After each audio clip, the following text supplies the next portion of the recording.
that's the funniest idea for a character I ever had. But I came up with a druid with like a criminal thief background. Um, and her whole backstory was that basically she used to be in a gang, but they had a heist that went sideways. So she wild shaped into a cat to escape. But this family was like, "Oh no, this poor homeless cat! Let's take care of it." And this druid was just like, I don't have to pay for anything. They feed me.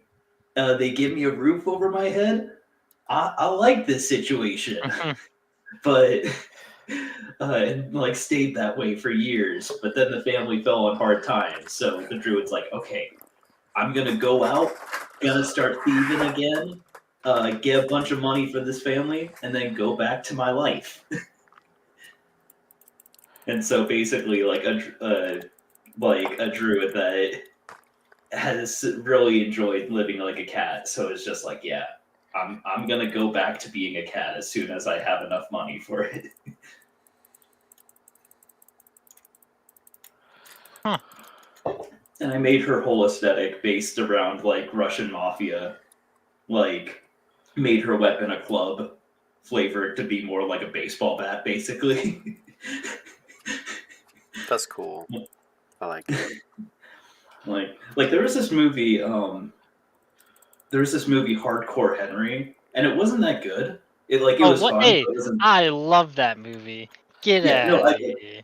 I love that movie's a lot of fun. I just also wouldn't recommend it to people lightly because it's like it's not a great movie. But there's this one line that the villain has that I'm just like, I love that line so much where he says to the main character as he's threatening him with like a baseball bat, like, "Oh, did you know that in Russia every single year 50,000 baseball bats are sold, and yet only 1,000 baseballs?" Gives you sort of an idea of the great Russian pastime. Was like, I love that. That's so good. All right, you guys ready for some craziness? Woo! And an all new map. Captain. I can hear you. I can hear you. I can't hear you, Ted. Oh, aye, Captain. Oh!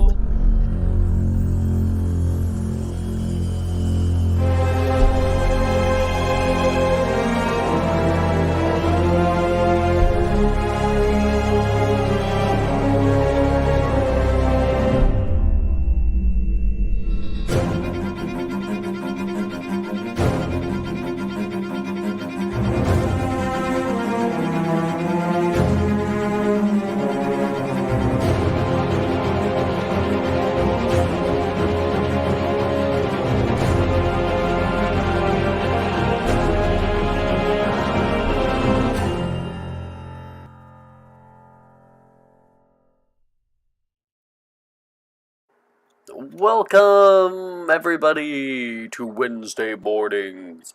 I have dyed my hair blue, obviously. Back to the blue. It's my favorite. Looks good. I am very tired, but I have had an energy drink, and now I just feel buzzy tired. You're ready to fight God. I'm waiting for it to kick in, I think. Oh my. Yeah. See, my favorite energy drinks come in powder form. Oh my god. Mm-hmm. Oh my god. I don't know how easily I would have access to that, but with last week on Magic Mysterium, we had a lot of drama, I guess, happen over the little bit here. We were running around Hogsmeade, enjoying Halloween, and, kissing girls. That happened. And getting closer with potential friends, or maybe more. But also something else was afoot. Kian had received a portending vision a vision of fear, of destruction, of calamity, and death. Oh no! Death for all of them. You guys worked together, meeting up with one another, and decided to do what you could to stop as much violence as possible. Helped by Bernadette, distracting the dragon catchers who were hanging out in the inn celebrating their most recent capture. Kian stole one of the dragon catcher's bags and went running because you had believed, falsely, that the dragon was going to reappear to attack their captors. In fact, that was not the case. Instead, as you were running, the bag was kind of heavy, and you looked inside as to what you had found, and the bag was full with a single item: a large brown and black, hybridian black, dragon egg. Oh, shit. You could see so many people all around you. Bernadette was running up behind you. We ran so far, taking the turn out of town to the north, past Honeydukes, and up by... Oh, I forget the name unless I'd have to pull up the fucking map.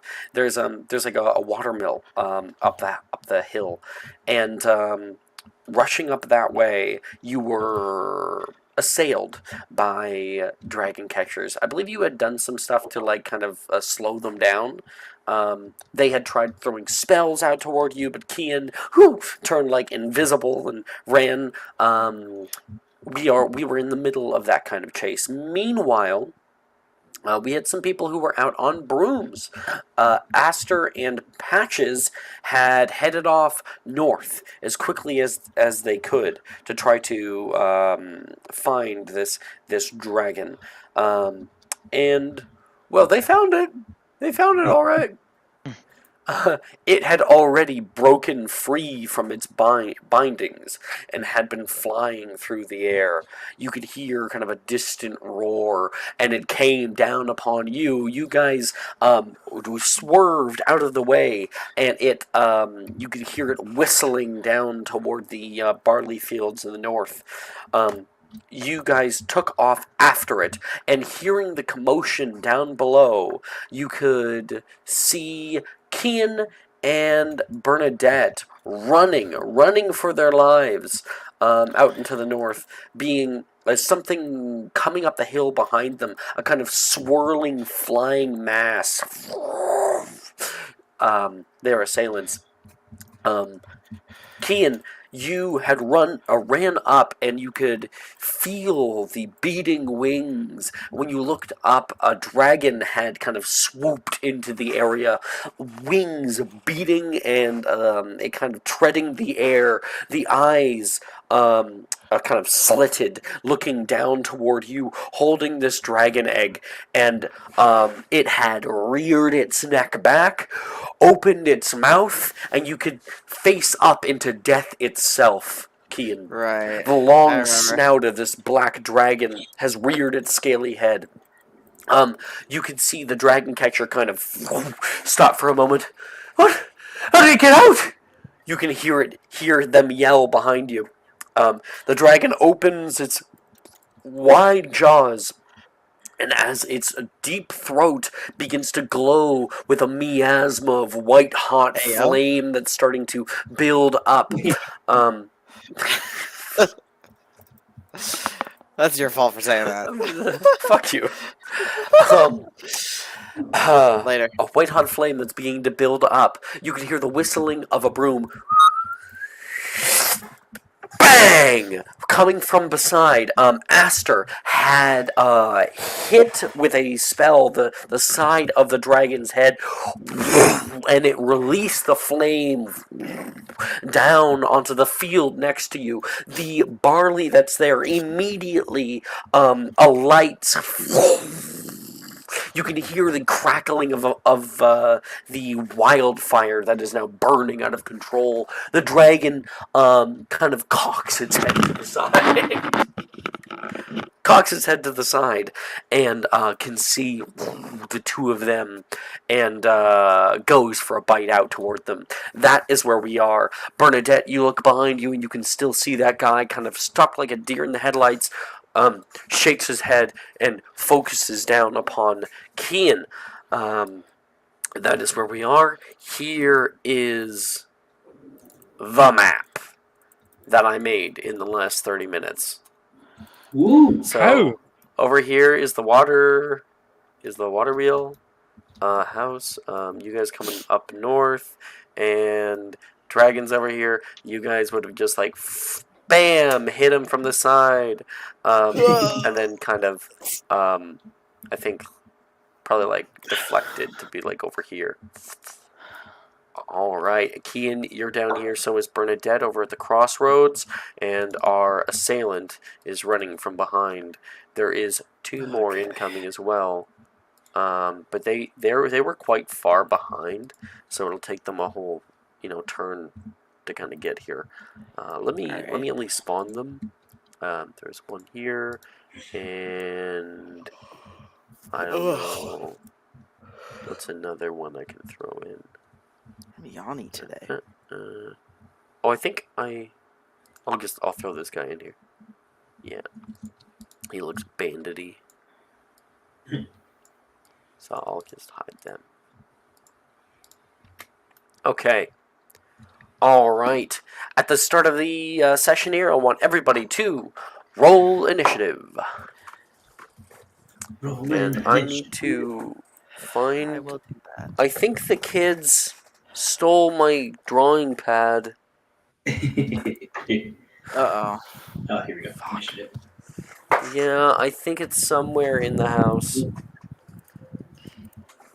Because I found like the pen. Wait, what level But- are we? Why? 5, I think. Okay, thank you. Do you guys have third level spell slots? Great question. Let me check. I believe we do. You should be level 5. Level 5. Yes. Yeah. Yeah, we do have. We do have that. Okay. Just check. Oh, and of course, I sent the dragon fight music in the background. I'll send it to Twitch chat for anyone who wants to watch. Right? Gracious. Boom. Yawning. Okay. Initiative. Since I don't have my drawing pad, I'll just literally use turn-based mode here and start up an initiative. Boom, boom, boom. Oh, I don't have anybody's names. That's gonna be weird. Here, let me get everybody's name. So at the front, we've got Aster. Wait, no, wasn't it Patches Boom. at the front? Yep. I don't know. Was it? Okay, Patches I'll was move at the around, front. but Yeah. oh, I didn't mean to make unique. Ugh, okay, Patches. Boom. So I'll put Patches at the front. Wait. Okay, and then you're good. I'll just do Bernadette. Bernadette. Is that how I spell it? Did I get it wrong? No, I got it. Bernadette.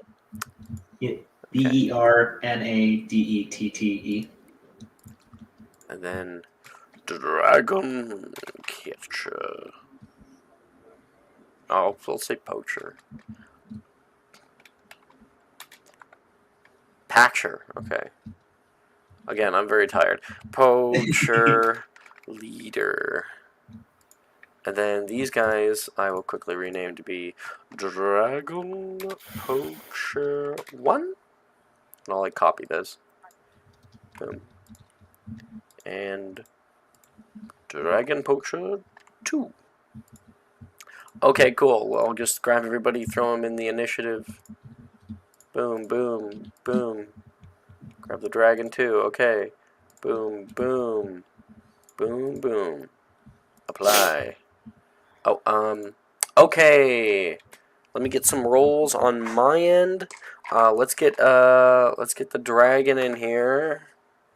I don't even have that. Oh, didn't roll the best, so that's good. It only got an 8. Okay. Yeah, an 8 for its initiative. I don't know, I'm just gonna put this here just in case I forget it. Okay, 8. And then for dragon leader, ooh, that's a 19. So he's gonna be somewhere near the front.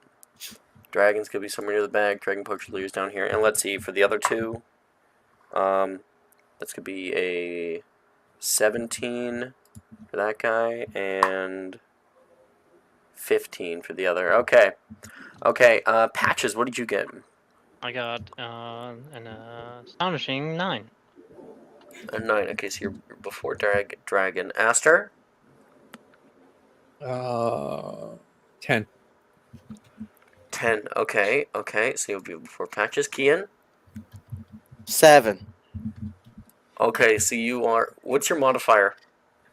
0. Your last. Bernadette. I would not so fast, Jafar. I rolled a 6. Okay. So you are all the way at the very end. Wow, the poacher's going first, huh? All Oh, right. we did so bad. This is pretty bad. I have the dragon egg in my pocket, right? No, in my bag, right? No, it's like, yeah, it's like kind of It's in ate my your bag. bag on your It's in my side. You know what? Yeah. You know what? I'll use my inspo on initiative. See if I think it gets me anything. I just thought of something really mean. What if you Wow. turned the egg into 11. bacon? It's got to be in there for a little while before it'll turn into bacon. First of all, It's a living creature, so it won't be turned. that would be funny. So Though. I inspo on my initiative roll, and I got 11. Oh, okay. You did it, spell. So your Aster got 10, right? Yeah. So you actually are gonna go first. When it comes to the players. Okay. Okay. All right. At the start of initiative here, we've got our dragon poacher leader. He is going to rush forward. Gonna move. You know, his 30 feet. And he is going to cast out toward you.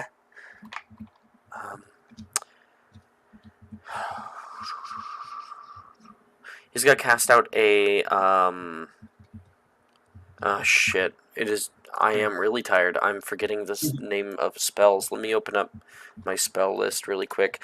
And actually, you know what? There's one really quick thing I think I should do. For Twitch, I think I have viewer rewards off right now because I was doing other stuff. So let me quickly turn that back on. Oh no, it is on. But I just need to. I need to get my stream manager up really quick. Just in case somebody throws you guys an advantage, you know what I mean? Rachel's yeah. always around. Oh, yeah, literally Faith is doing it right now. Thank you, Faith. Somebody, Thank you, someone buy me a High Point Basilisk egg. It's going to be my birthday on Friday. I had to try.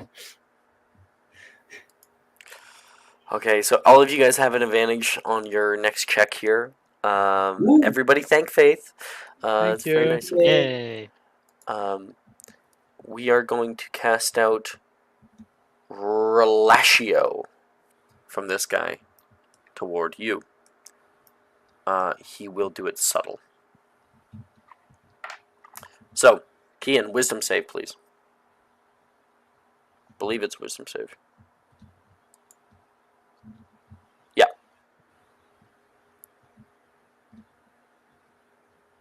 Dragon egg is in my bag. I'm not I like get holding that. it. He's casting Relatio on the bag. Does that even work like that? Yes. Okay. If a character is restraining any kind of object, he can't cast Accio at it because it's it's on you. If he Okay. casts Relatio, then it makes you lose your grip on the object. Okay. Oh, let me spawn the egg just in case because it'll probably get Yeah. moved around a bit. Wisdom save. Wisdom save, yes. Okay. See if I have anything that I can use to counter this real quick, and then I will do the save. I don't think so because he's settling it. Yeah, but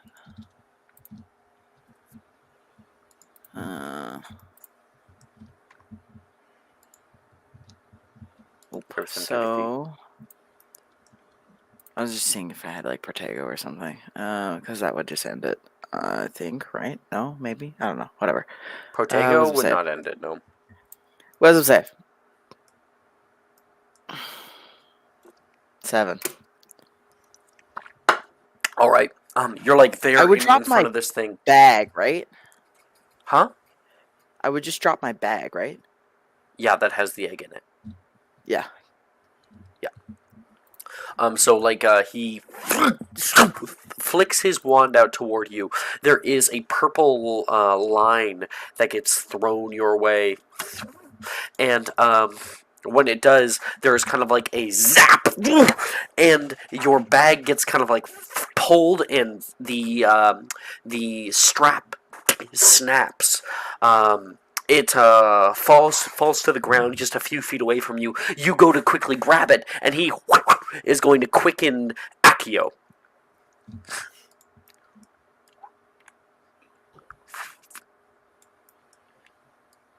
Accio egg!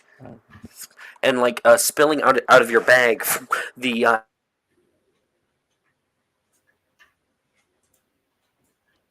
into his grasp.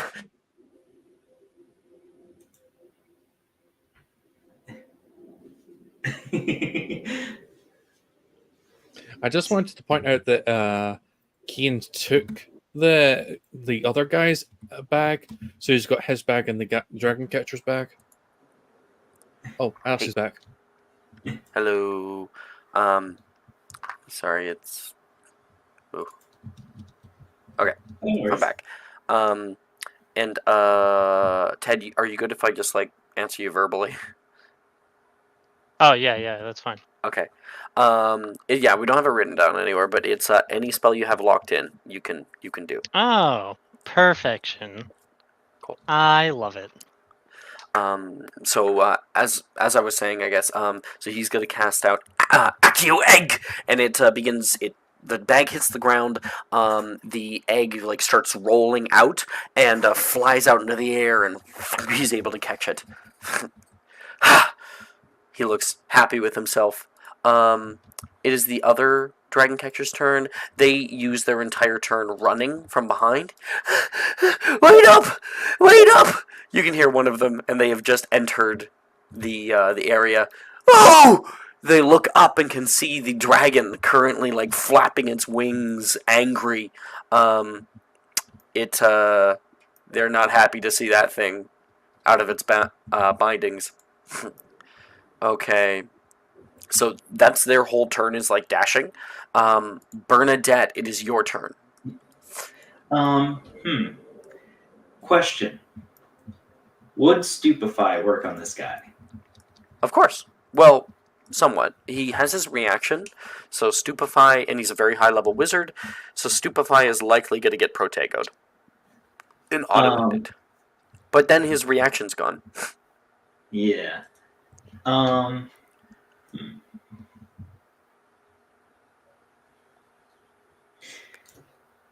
Let me think. And you can't cast it at a high enough level to have him not auto end the Stupefy.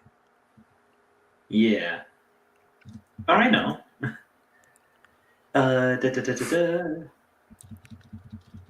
You'd have to cast it at 4th level.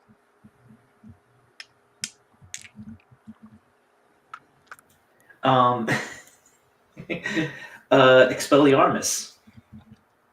On egg specifically or wand? On egg. Okay. I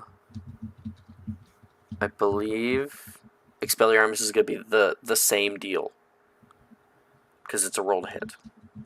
Okay, so he's gonna. Yeah, any roll Perfect. to hit spells, he is able to like auto end one. Again, it's like strategic. You might be able to like get him to throw up a Protego, and then someone can like get behind him and like hit him, Yeah. right? But Question: would subtle spell help out here? no. That would be if he was casting Langlock, yes, but he's probably going to cast Protego. Protego is like a shield that goes up in front of him. And it says that it auto ends to hit spells specifically, not saving throw spells, that are half your proficiency bonus or less, and his proficiency bonus is +6. So Okay. third level spells and below, he can auto end. Okay. If you have a saving throw spell, that could hit him, like an Incarcerus, for instance. Yeah. Let me think just real quickly. That could also force him maybe to use a Protego Maxima, which would make it so he doesn't have his reactions gone, and that doesn't auto end spells. Yeah. One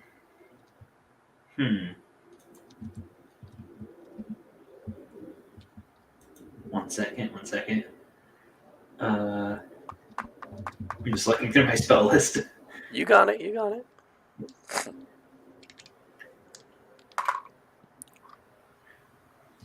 Don't these guys also have cool wand swords? This guy. But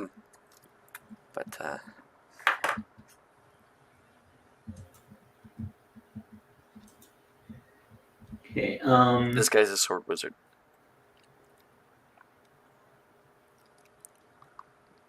Cool.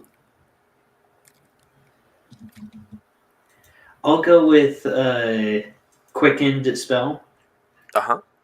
And cast Obscuro at him. Okay. He has to make a dexterity saving throw.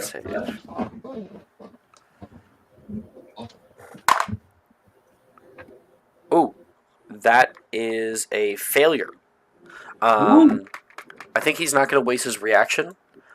So when you throw out a Obscuro, you kind of give it a nice little flourish with your wand, and a black blindfold appears in front of his face, and it wraps around his face tightly and ties itself around his head.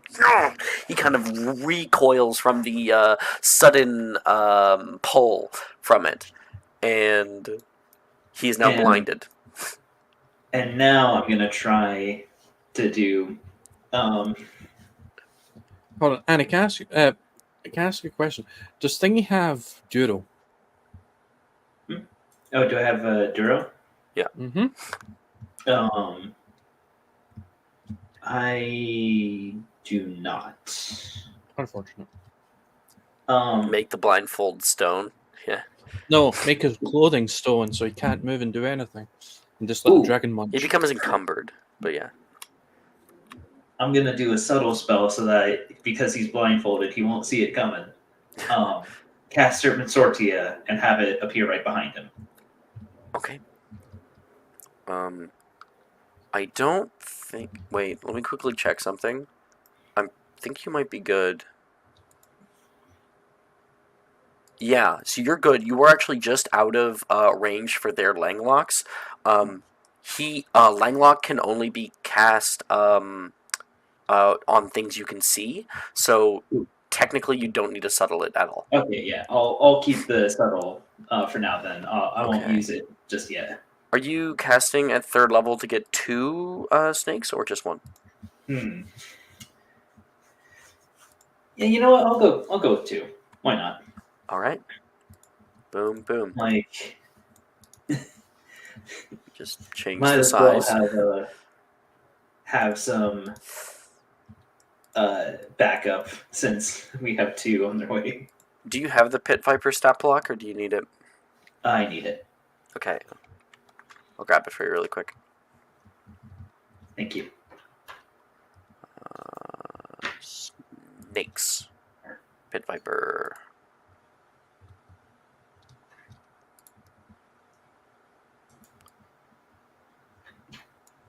So they get pissed off and just attack the nearest thing.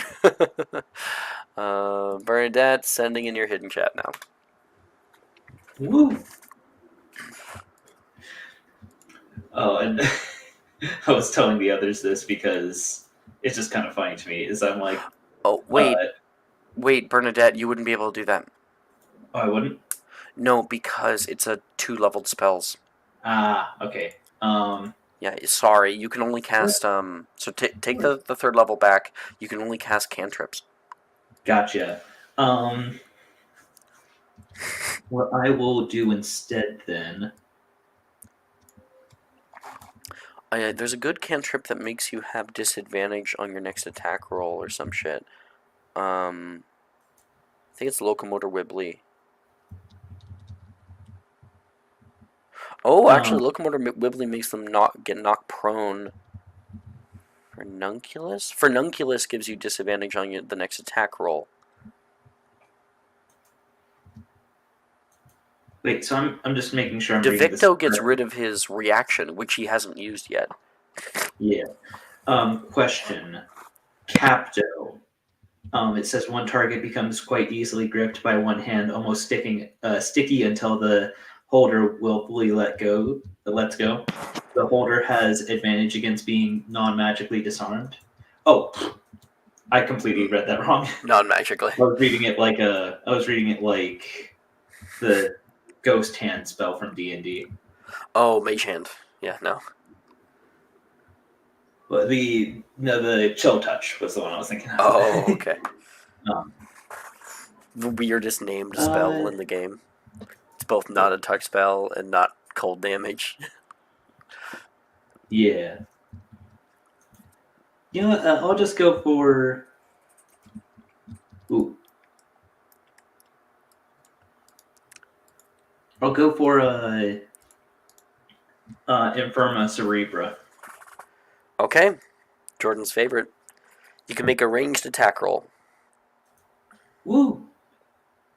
Is that spell attack? Yeah. Okay. And I have advantage. I remembered. 18. That hits. Roll 1d6? Wait, is it by level? Yeah, so you actually do 2d6 damage to him. Heck yeah. And any saving throw he has to make before the end of his next turn, he must roll a d4 and subtract the number. 6. 6. Okay. Bam!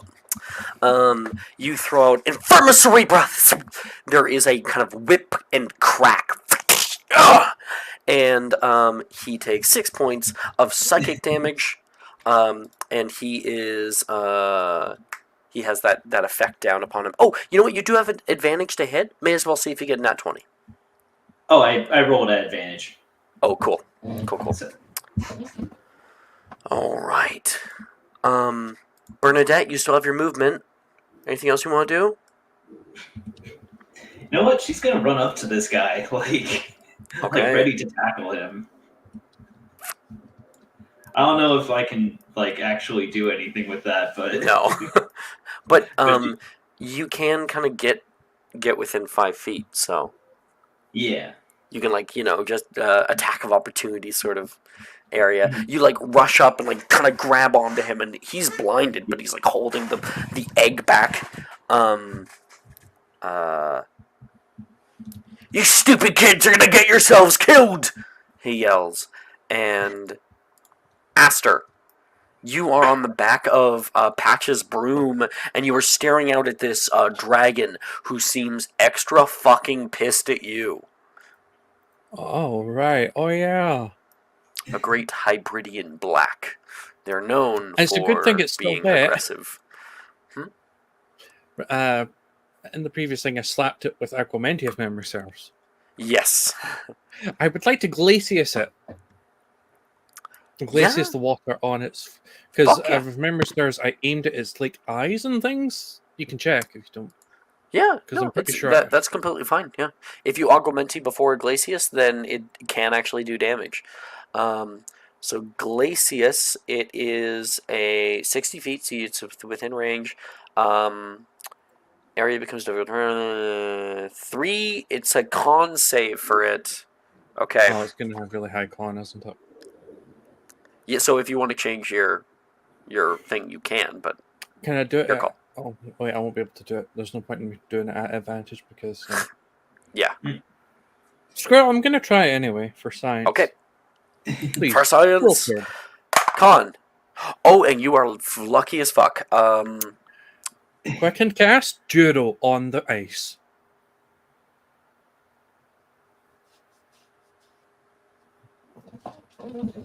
Oh, okay. That's not going to encumber it, but Yeah, but I've effectively put a giant sheet of ice on its eyeball, which is now frozen. you know, I'm not sure Dura would really do anything to it. So I just want to let you know that because I'm thinking about mechanics. I don't think it would really do anything to a gargantuan creature like this. So if you wanted to save that like quicken cast for Yeah. something else, you go right Yeah. ahead. So it has an incredibly high con save. I will let you know, Aster. It rolled an 11. It rolled incredibly low. So you deal 3d8 cold damage. Oh, bloody hell. I'm not gonna lie, this was mainly 3D. This was purely just 17. Oh, damn, that's pretty good. You said this is purely what? This is I just saw itself. This is purely just to debuff it effectively. Not an, it wasn't Debuff. meant to work. It wasn't meant to work. You cast out Glacius! And from the front, from the back of the broom, you see a cone of just like cold ice and like a little flurry snow that goes flying off toward them, and the water that is still on them starts to freeze on its scales, and you can see it kind of try to pull off. The ice kind of cracks along its neck, and you have done a fair bit of damage to it. You can see the chest begin to like glow, and some of the ice that's there starts to melt. You still have your quicken cast if you want to do anything like that. And you rolled to know about dragons last time, right? Yep. Okay, so you succeeded. I'm pretty sure. Mm-hmm. Okay. Just remember, any to hit spell other than Conjunctivia will not hit. Because dragon scales. Yep. And guess I don't think I actually have conjunctivity. Yeah. So Aster's going to tap Patches on the shoulder. We need to move. We need to move right now. We need to move right now. Yeah. I have tickled the dragon. We have fucked around and found out. Do you want to quicken anything? No. Actually, I don't. Yeah, I think like the only thing you can only quicken cantrips, and none of the cantrips are saving throw spells. So you could only do things that were like that are utility based. Yeah. Unless you want to attack the fucking people back there, behind you. I can do. I'll let Ian and Bernadette deal with that for now. They've got this, right? Oh, there is of course a fire that is beginning to burn out of control from when you hit it, and like the fire got redirected away from Kian into the field. There is that. Yeah, that's my turn essentially. But All right. Fire sounds like not my problem. Not my problem. Patches, you can see the smoke beginning to rise over by you. The dragon, sloughs off this ice that's on it, and it's gonna be coming for you. You're in control of the broom. Well, how far away are we from the dragon? Feet wise? Let me quickly grab you. You are like 35 feet away. Oh yeah, I have that feather in my shoe. That's +5. Fantastic.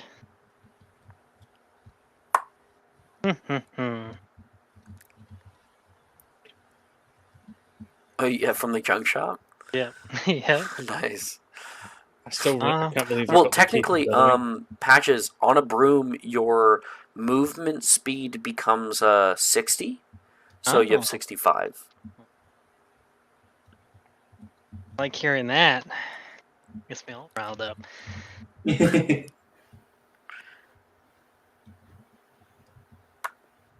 Problem is, I don't have anything too heavy on me. Aster, do you have anything heavy on you? No. Please, I'm not dead weight, Patches. Wait, how much do you weigh? Mm. He You just don't know. shrugs. He just shrugs. Oh god. The dragon's literally going next. Well, first and foremost, I would like to move, like right up to its face. All right. You're so fucking. Aster was like, we have to move, and you're like, absolutely. You go right Not to it. towards it. Okay, you're here. What else, Ted? Let me.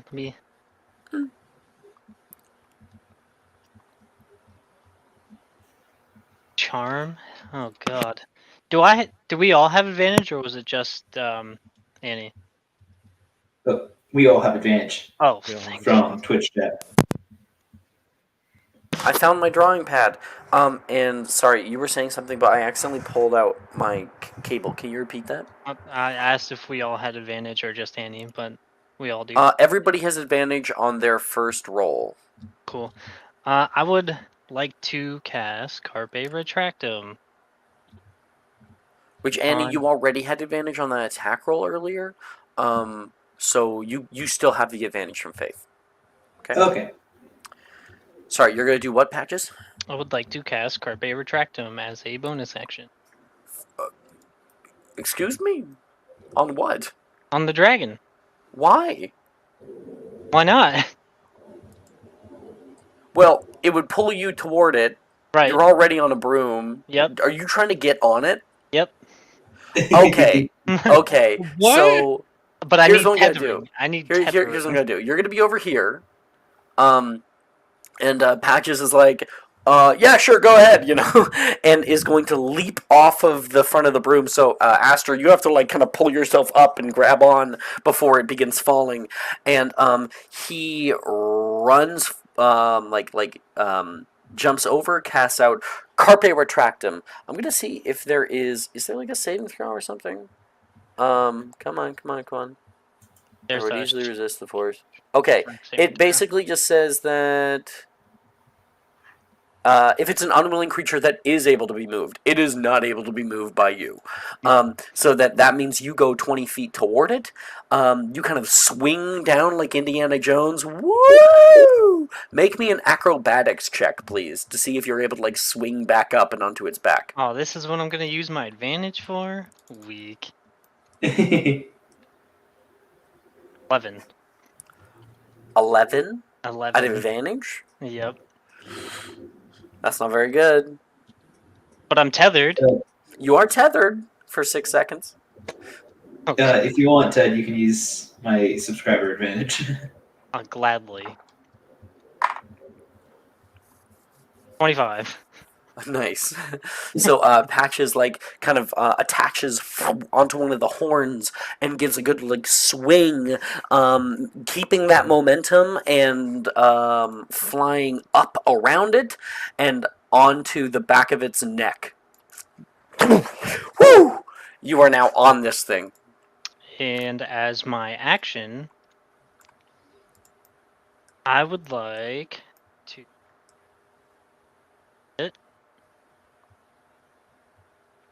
cast Sorry. Immobilis. Immobilis on Yep. it. Is I'm it a telling you target? right now, Immobilis is not powerful enough against a dragon. No? Because you have to roll for its hit points.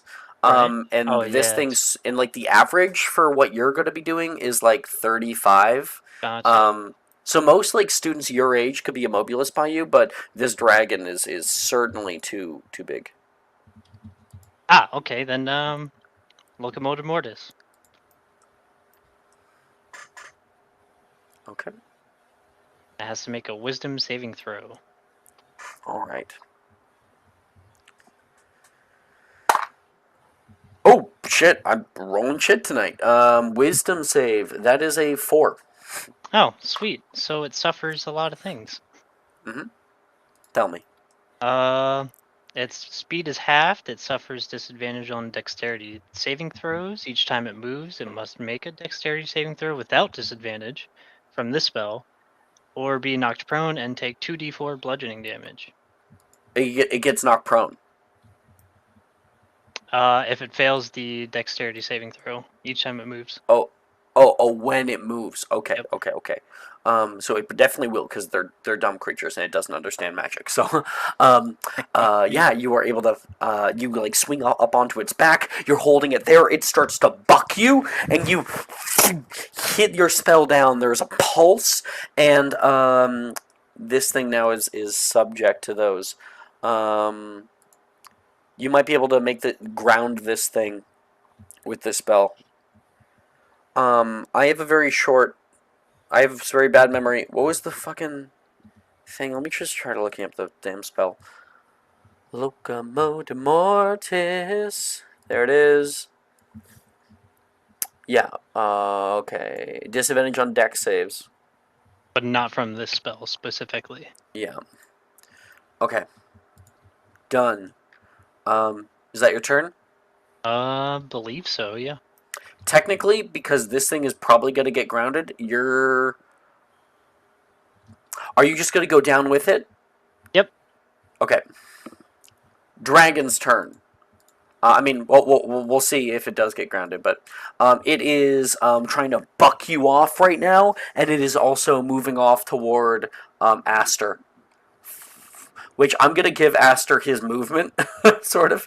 I'm going to give him like a little bit of movement. So he's like, rushing away from this thing, and it's going off after him. Because it has moved, it's going to make its dex save. Let's go. Ooh, that's not good. That's an 8. Yes. Okay. So like the kind of wings are flapping weirdly, and you can see these like ethereal glowing lines that is holding its wings at bay, and it begins to not be able to generate enough flight. It starts crashing down. It goes for like a bite toward Aster, and you are just able to dodge out of the way of it as it goes down to the ground. And so does Mr. I'm just gonna put you up here. There. You know what? No. I'll put you here. Put you prone. Okay. So it starts to kind of careen down toward the ground, and it hits.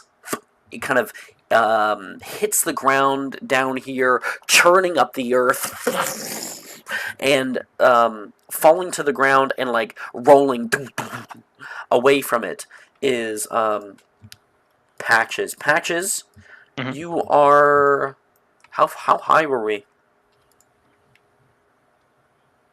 Wait, that's not here. I'll just go from here and see the ground. Okay, you're 40 feet, so that'll be 4d6 damage for you. Oh. Oh, the dragon also took 5 damage. That is 12 points of damage to you, falling damage. 12, and it took how much damage? It took 5 from the failing the spell. And failing the it save. will also take fall damage. So it also takes 15 extra points of fall damage. Eight. Nice. So it is now prone. It lets off like kind of a mournful cry. It is still its turn. It's looking out toward you. It's not very happy. It wants to get up. It's going to attempt to get up, so that means it has to use movement again. Let me check if it has to make another dex save. Each time it moves. Yep. So since it's trying to move again, it has to make another fucking dex save. Go. Nope, that's a failure. So it literally takes the damage again, and it's unable to get up. Roll your damage. I've fallen and I can't get up. I can't get up. 6. Okay, so it's trying to like flap its wings, trying to get back up here, and it'll take that extra 6 points of damage as it slams back to the ground, and I'm gonna roll to see if it gets a certain ability back. Oh, that's cocked. It does. That's a 6. Mhm,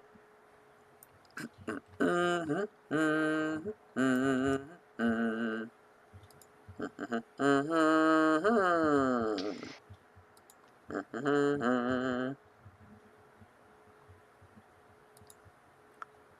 Yep. And let me just. Okay.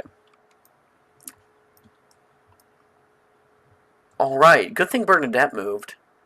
You can see it there on the ground. It is prone but not defenseless.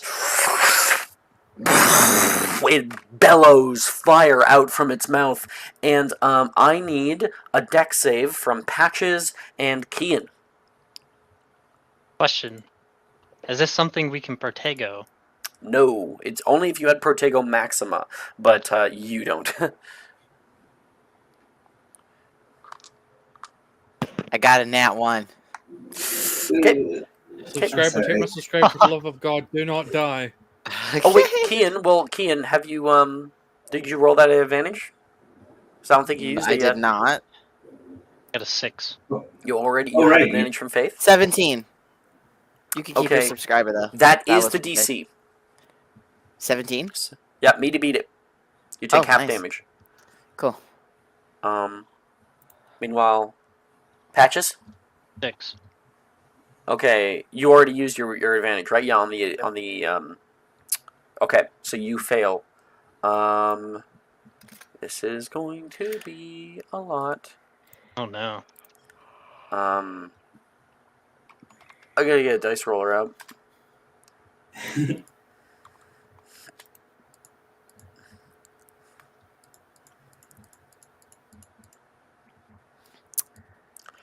What's your maximum HP? 59. Okay, good for you. Actually, I rolled 2 2s out of all of them. Still pretty good roll. That is 32 points of fire damage. What does it halved for me? 1 second. 32. 32 halved is 16. Still up. All right. I could have It taken that bellows damage out. twice. Patches, you are right in the right in the main kind of cone of fire. You're able to kind of roll off to the side, and the back of you is caught up.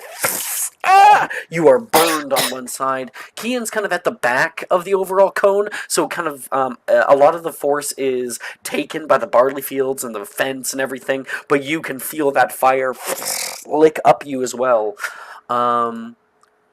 And give me a minute. I'm going to. No, where is it? Okay. Yeah, let's put some shit on fire. Whee! And then we got these are on fire.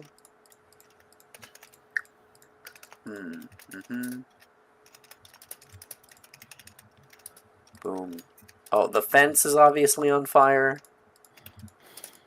And of course the barley fields. Boom. Cool. I'll get rid of that. It has bellowed out that flame, just setting ablaze anything else around it. By now, the village can probably see the smoke rising in the glow of the fire over the horizon. It does have a attack. It also gets to do. Okay, bite attack.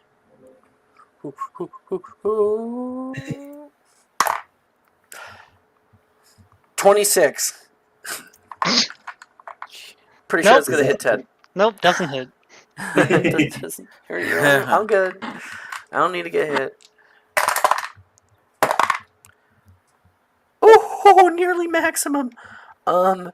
That is 22 points of piercing Jesus. damage. Now I'm down. Yep. 22. It bites down. Half of the spell. You like roll out of the way. It bites down onto the earth. You roll out of the way again, and then it is able to kind of buck you with its horn and grabs you by the leg, kind of flinging you wildly and slamming you to the ground. Ugh. You all can hear a sharp grunt, and Patches is left on the ground, mostly defenseless and unconscious, dying. Great. Yay. My turn. Kian, your turn. My turn. Okay, where am I? You're right here. Right there. Okay? Awesome. I'm going to first thing I'm going to do. Is cast. You are just before this guy's turn. Yeah. Recall that he can apparate, or he can fly away as well. While Patches might be down, his turn's next. He could get away with the egg. Listen, I kind of don't care. I'm going to. It's not the egg that I'm worried about. It's this dragon. I don't want it to like set people on fire. So I'm going to cast Ignis Lunalis on the dragon. Please and thank you. How far is it from me? Just to check first. Oh, yeah, it is a little far from you. Well, I mean, it's a pretty long thing, so I think I'd be fine. But it is 60 feet. 60. Yep. It's literally 60. So Ignis Lunalis. It's dex save. Disadvantage, motherfucker. Do you like my Exactly. spotlight? Let's go. Dex save, disadvantage. Okay. Oh shit. Spotlight. Hit. Wow. Disadvantage? Yeah, one of them really was an good. actual 20. The other one is an Fuck. 18 on the die for a Oh, that's bullshit. total of 19. Oh, bullshit. It still takes half damage in that case. That is 8 points of radiant damage as it begins to glow, and it hurts it. This glowing like hot 8 points. thing, and then.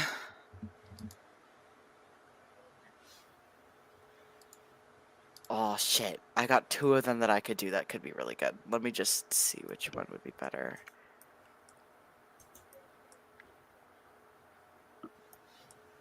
Hope you guys enjoy the map. How far away are those bitches from me? The These guys? assholes? Yeah. Well, the main one is like 30 feet or something like that, like 25. He is 30 feet.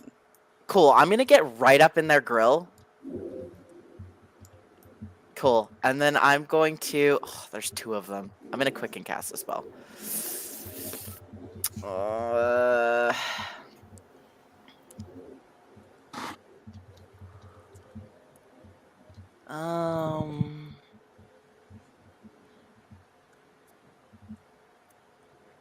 Which one would be better? Advantage from Rachel to Kian. Thanks, Rach. You're the best, Rachel. We love you. Yee. Do I wanna? Oh, Do I wanna Cyber's make here. these? Hey, Cyber. Oh, Hi, Cyber. Cyber. Hey, Cyber. Oh, no, I'm gonna do. Okay, I'm gonna do this one. I'm gonna cast. Quick and cast Stellaro.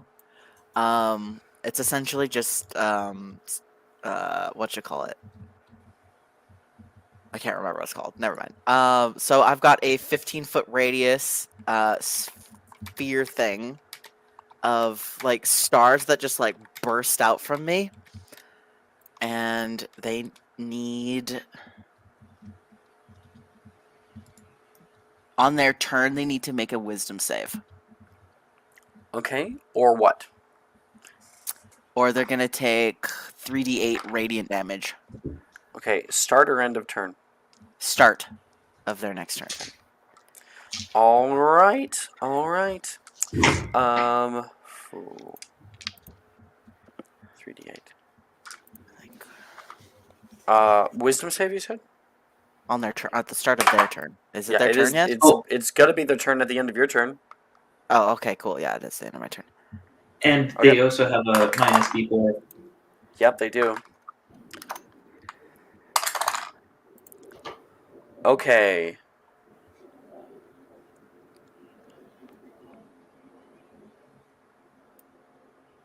That is a 10 overall.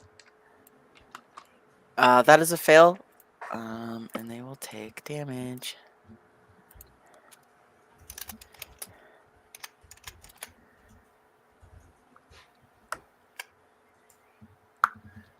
That is 14 points of Okay. radiant damage. 14 points. Throw that up. Yes. 14. Bam. All right. So The stars are Um, twinkling. Whee! he, It's like a constellation of Libra in this area. he tries to like swat it away. Ugh, damn it! He's going to grip onto his wand. It turns into a long sword. He like goes to strike, kind of with a wide attack toward both of you, and you guys have to jump back. This guy is not good. He looks angry, and you can see him begin to take off. 1 second. Take off into the air. He just kind of sorry, my voice is kind of cracking a bit because last night I did Call of Cthulhu, so it gets fucked up a little bit whenever I do that. He takes off into the sky with like a blur of gray smoke, and he is going to move up and start to fly out. Actually, you know, I'll have him move this way. Okay. Let me just see Damn. his movement. Oh, okay. What the fuck? You need the line, friend. I know. Okay, so he can move 20 more feet.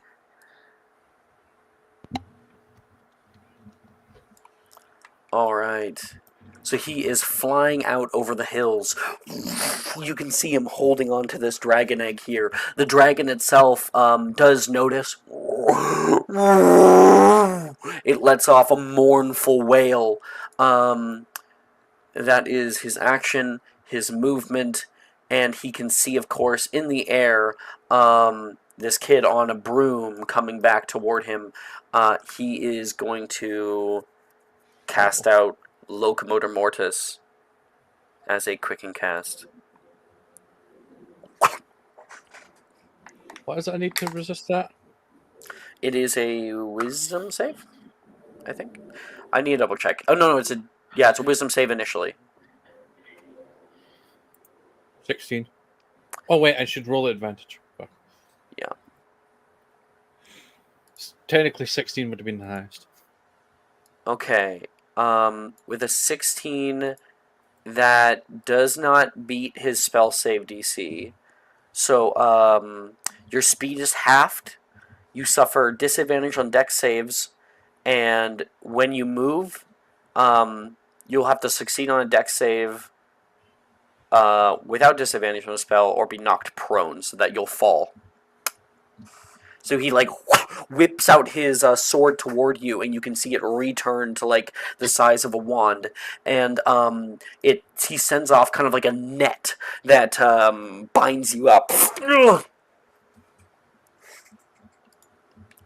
Okay. The end of his turn, they've got his friends.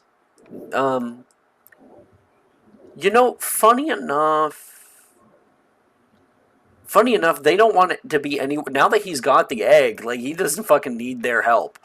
They know the dragon's out. They don't want to get mixed up in this, so they're both going to. They're both gonna go.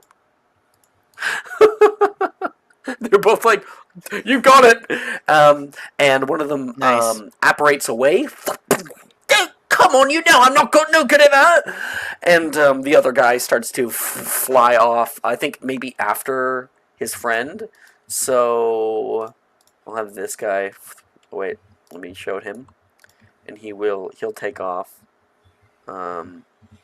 He can move on. He can move 120 feet, so I think he can get to Dragon Poacher. Yeah, he'll get to him. Okay. Oh, actually, no, it's his action to cast the spell. So, he only can get, like, here.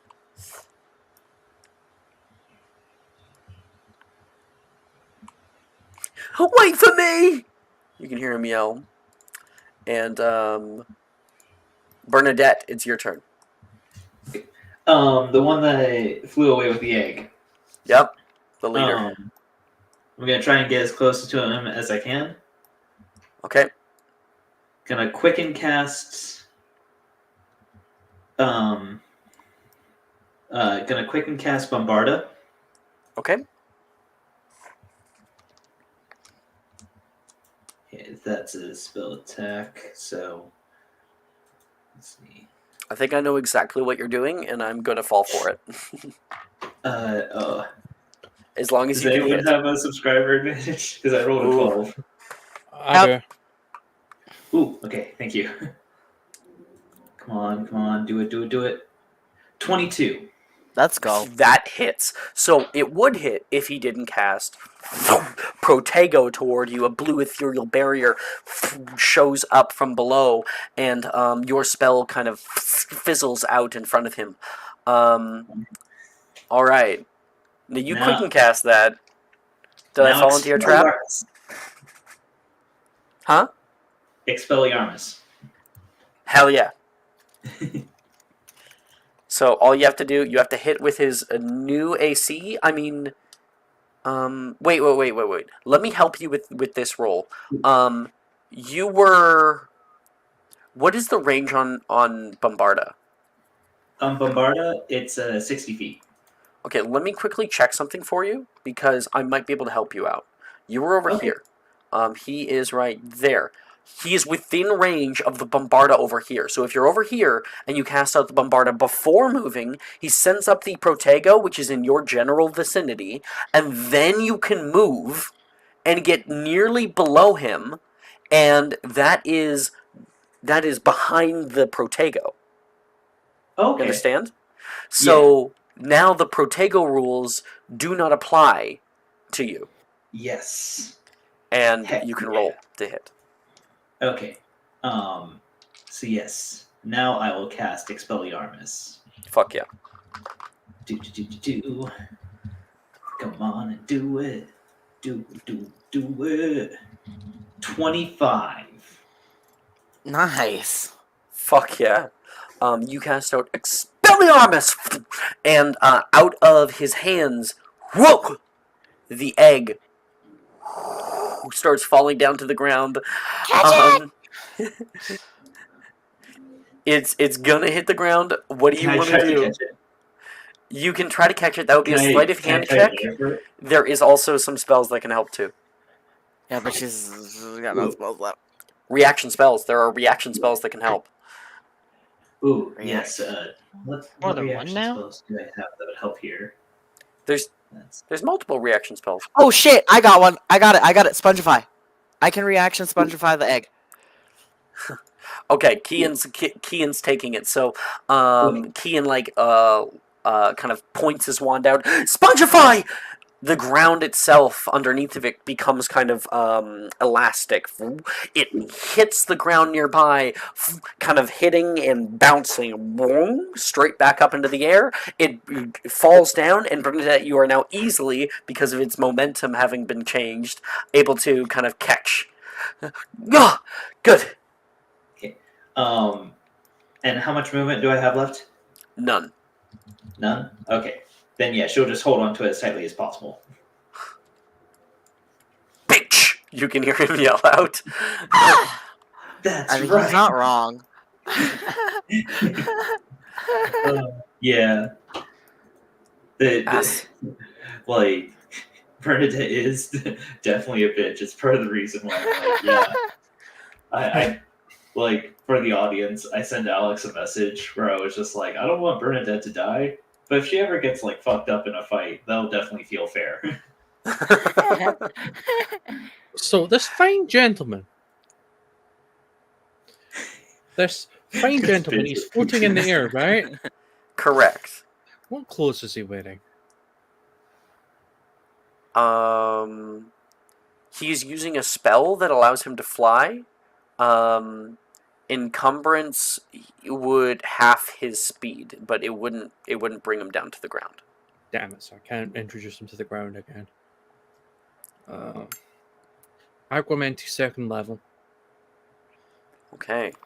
I believe Augmenti itself is a when you upcast, it is a 30-foot cone. He's just outside of it. He's 35 feet away. You will have to move 5 feet, which would potentially, unless you have like distance spell. Yeah. That wouldn't I work guess. because it's No, distance spell, if it is, because Augmenti has a range of self, it wouldn't change the area of effect, but when you distance spell a range of self, it becomes like 5 feet or something like that. So, anyway, it could work if you had distance spell. I don't know if you do.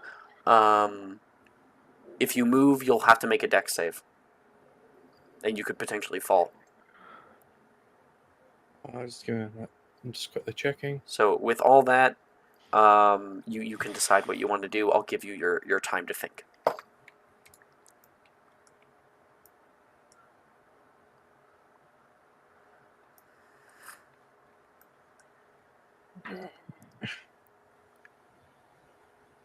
On top of that, you also have, while his reaction is gone, this guy right here does have a reaction and might try to langlock you.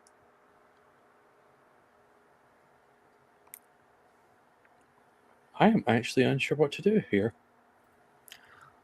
Some ideas are, if you really want to fuck him up, you could stupefy him, and if you had subtle, then you could not be langlocked when you do so. And he has no reaction, so as long as you roll high enough, he hits the ground. Unfortunately, I don't have. You don't have stupefy? No, I don't have subtle. Oh, okay. Yeah. So, Well, I mean, even if you didn't settle, he can't do shit. Even if you don't have settle, that guy can't do shit because his reaction's gone. Well, yeah, but there's this other guy who's here up in the air. And I believe he's within 60 feet and can see you. Yeah. Either that or, Patches is currently dying. No big deal. No big deal. I don't have healing spells. But of course, if you move, you could potentially fall 40 feet. I don't have healing spells either. Have Petrificus Totalis or something? Question: could I pass off an item to Kian? I don't know You if can Accio it. Where is he? No, you cannot because you're not within 5 feet of him. Listen, Okay, I'll so- shout at you to let go of the egg next turn, and then you can let go of it, and I'll Accio it. Yeah. You know what? I would- Screw it. I'm going to Nice try and- stupefy. Okay, he would still have to roll for Good the luck. Langlock. So let's hope that he rolls low. I guess I'll just roll it right now before you roll to hit. He can see you throwing out Langlock, and that is 18. Ah. Nope. Yeah, we don't have any divination wizards. No. Too bad. Unfortunately, Okay. not. Nope. Hold on. No, wait, no. Yeah, I need to go. I need to get onto the ground. Problem is, I'm up. God damn Now, it. if you recall, falling takes no movement. So technically, if you wanted to get down to the ground, you could jump off of your broom. You could like arrest a momentum yourself on the ground, and then you would be down there and not have to make a deck The save. issue is I just spent my spell slot doing stupefy. Wait Man. a second. Well, wait. I might be able to help you out here. 1 second. No, you'd still be within range of this guy, unfortunately. Here's a 60-foot range. Technically, if you wanted to, if you want to first take some movement and risk the deck save, you could move out of the range of a Langlock and then try to cast the spell. Oh wait, you know what? Screw it. I'm gonna be stupid and do a deck save. Okay. Try it out. 25. Would you say 35? 25. Holy shit! Yeah, you're good. You kind of like pull against the net, and it starts trailing off behind you. You shoot away from this guy that you can see could cast Langlock on you, and you throw out a stupefy. You can roll to hit. Oh god damn! I always forget how to do roll a hit. / spell attack. Oh, spell attack. 24. Yeah, that's what I'm talking about. My dragon fight music ended. I'm gonna quickly restart that. So you throw it. Stupefy! There's a bright red flash that comes over toward him. You see, he turns and looks quite surprised. 1 second. Okay, there we go. He turns and looks quite surprised toward you. No, kid! He gets hit directly in the chest. He has no reaction, so he falls down to the ground 40 feet, taking 4d6 bludgeoning damage, and falls unconscious. That is 11 points. 11 points of bludgeoning damage. And he's out. Out of character, I really want his wand. I really, really want his wand sword. I wanted it since my last game. I don't think we can steal wands because I think that's like an evil thing. No, you can. This dude's Okay. a bastard. You can steal his. He has a wand, and he also has a spell blade. That's what I want. The spell blade, because the spell blade is very shiny and cool and very pretty. Wait. Did you do any cantrips this Nope. round? I can cast Asio. Cool. And so that sword is coming out toward you. Now it normally only goes like 30 feet at a time, but oh wait, what's the limit? The pound limit on Accio. I think you can upcast too, but you can't upcast if you're going to be doing it as a cantrip. 20 pounds. 20 pounds. Okay, let me see quickly. Short sword weight. Well, in 5e. It's only 2 pounds in 5e. That's really, really light. That's insane, actually. If you've ever held a short sword, it is a lot more than 2 pounds. But that's what 5e says. So the short sword is able to be thrust up toward you, and because nobody would be stopping you, I'll just give it to you. Yeah, you're able to... You caught a sword! So I now have the Cape Billowing and the Sorp Sword. Nice. I'm a shank someone.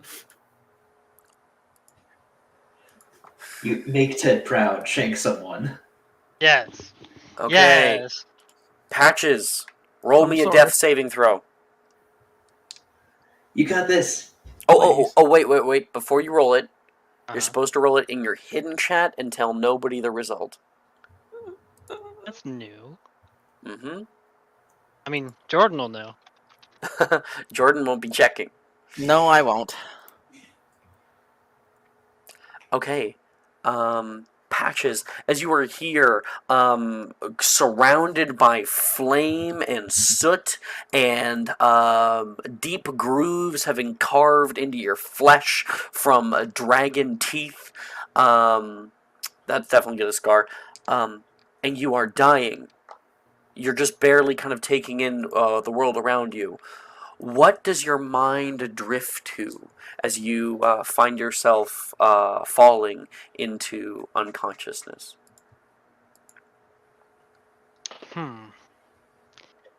Wait, I think I might know. You drift and find yourself in a gymnasium. And you can see everything is in kind of like sepia tone black and white. Nearby, you can hear some noises. Somebody practicing. 1 second. Wait, where is it? um, sorry. You can hear that thwonk, thwonk, thwonk, and you see ahead of you an older man. He has a nice, like, combed over dark black hair, a very slender build, and he is throwing a dodgeball. And then you see him like roll to his left with a dodge, grab another one and throw it under his leg, and another one he throws up, catches it, and whip crack. He hits a dummy on the far side of the room.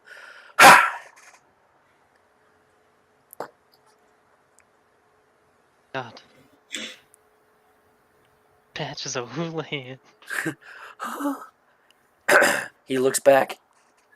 Oh, it's you.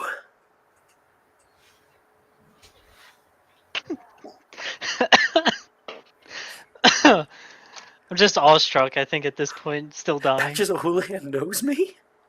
Oh my god. What are you doing here? What am I I'm doing here because you're a damn idiot. You can hear him yell back, and your heart sinks into your chest. Yeah. Why am I an idiot? You've forgotten the 5 Ds of dodgeball. And now, you're bleeding out, dying in some field. Is that really how you want to go out? No. Say them back to me. The 5 Ds. Dodge, duck, dip, dive, and dodge. That's right. And what do you not do? You can hear him like say as he pulls up a dodgeball. Dodge? And he's going. Wait, actually, wait. No, he doesn't have a dodgeball in his hand. And he instead pulls out of his coat a heavy wrench. Live, bastard! He's gonna throw the wrench at you.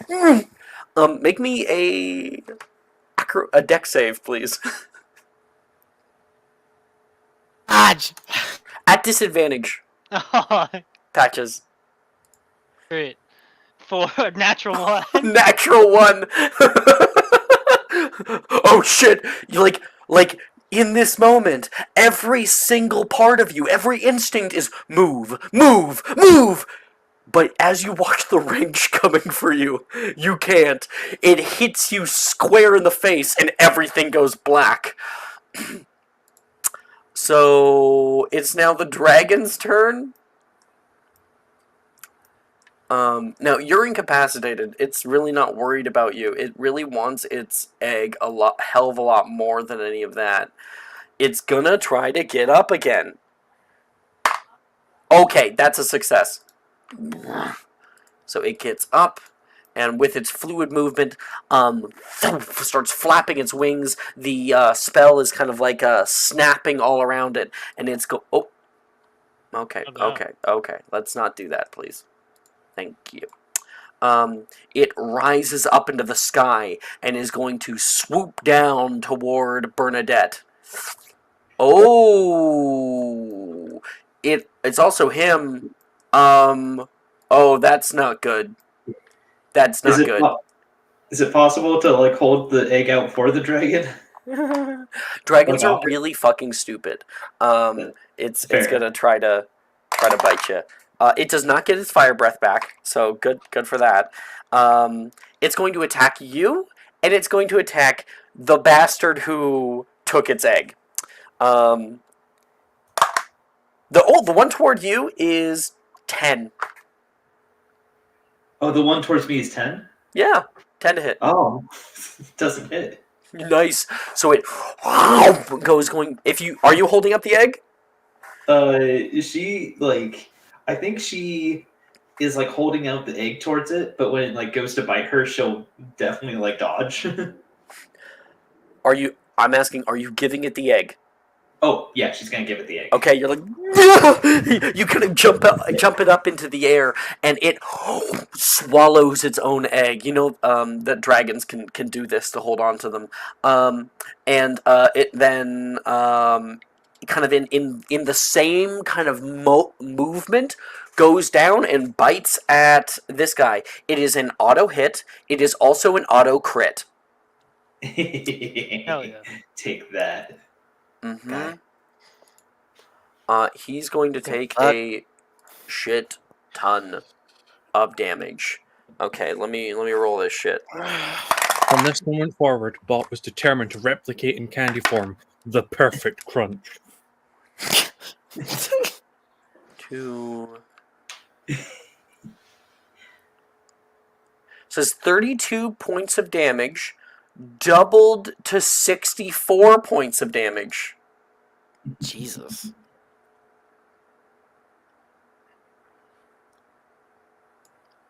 With 64 points of damage, this guy is torn into, and it lifts him up into its mouth, and you watch as he is swallowed, dead. Nice. Boom, Get boom. 8. And how far did this thing travel? Oh, it had it. Okay, that is literally all it could move, with its half speed. Okay, so it's there. Oh, the egg is with it, and unless anybody else wants to do anything more, this dragon's getting away. Yeah, I'll let the I dragon think leave, but there's Bernadette another bastard has over quick there. turn. Yeah, he's just gonna fly away Okay. in fear. When Bernadette has the chance, she's gonna try and run over to Patches. Oh, right. Patches is still dying. I guess it is important that we continue with initiative. Kian, anything you're doing? Yeah, I'm gonna run over to Patches, action dash. Okay. Let me just get. For some reason, it's not doing the whole ruler thing anymore. Yeah, I don't know why. You can get to him. Yay! I don't have any Nice. healing spells. Great. Do you have any potions at all? I don't think so. Not anything useful for this. Okay, you're there. He is in Hold like on, the let me flame, so you can kind of pull him just a bit. Wait, actually, that Yeah. would be worse for people getting near him. So we'll just leave him there. Okay. I'm going to. Shit. If you have nothing, that's fine. We can just do some roleplay. 1 sec. I can try making a medicine check. Medicine check, yeah. Yeah, I'll do that.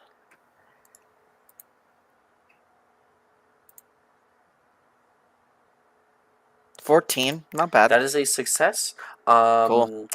Patches is stabilized. So you come over, you can see like bad bleeding. You hold down your hand to put some pressure on the wound, and you can hear out of Patches' mouth on your knee, he is reciting the 5Ds.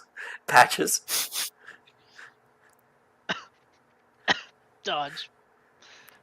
Duck, dip, dive, and dodge. He's still unconscious though.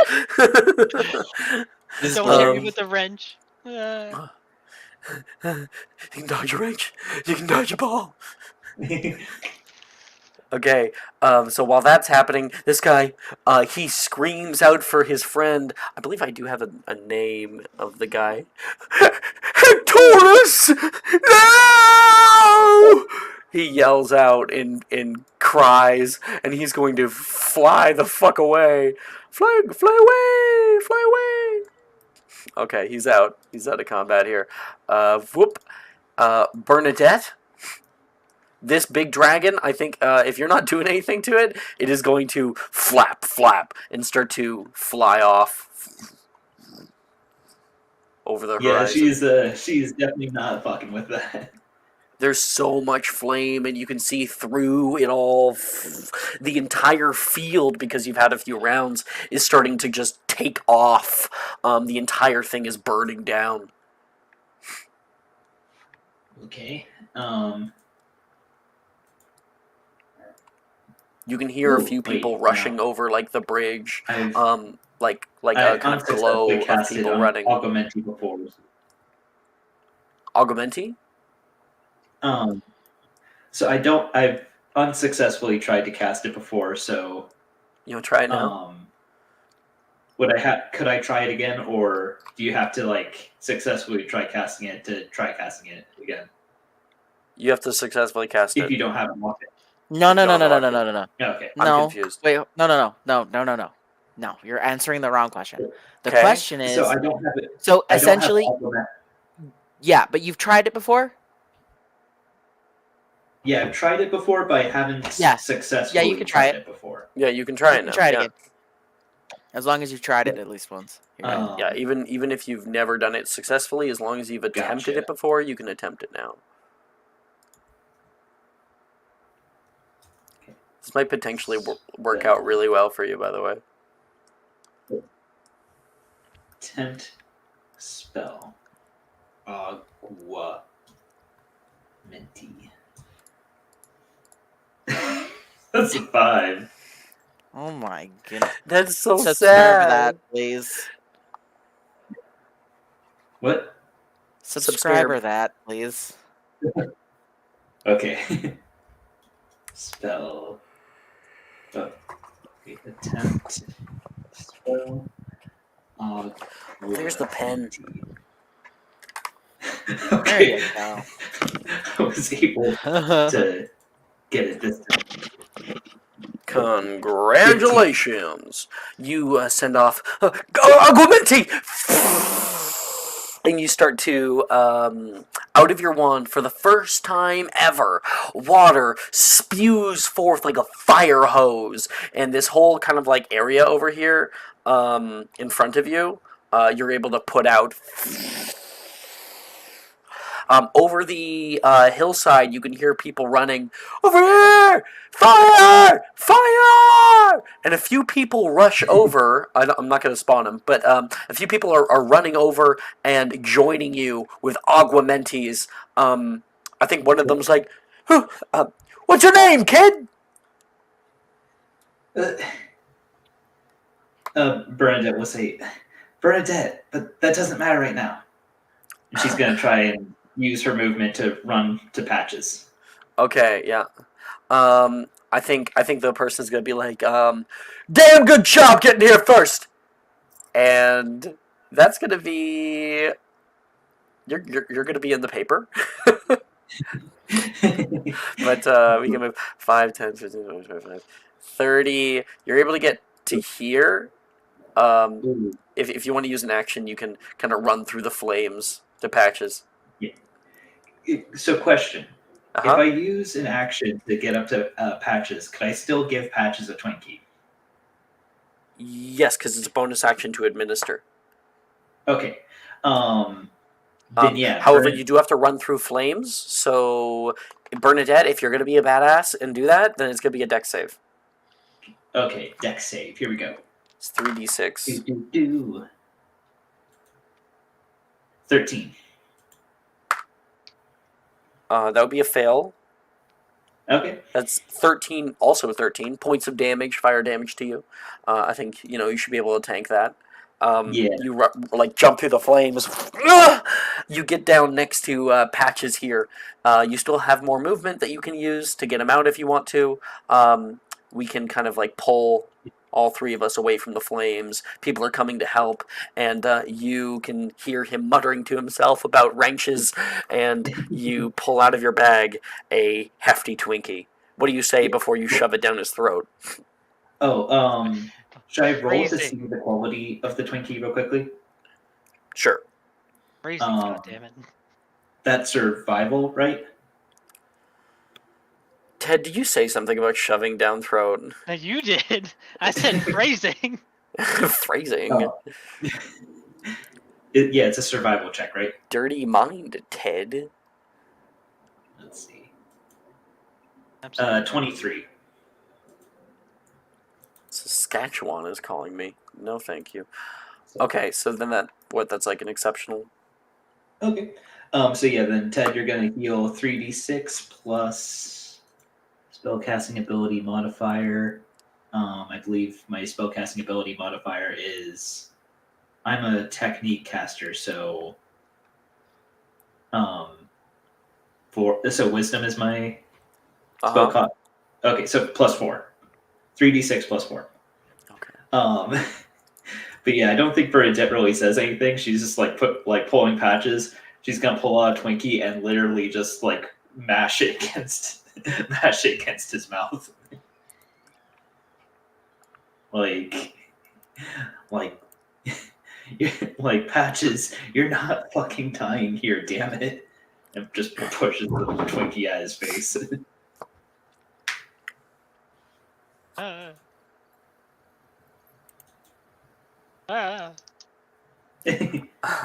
Patches, you.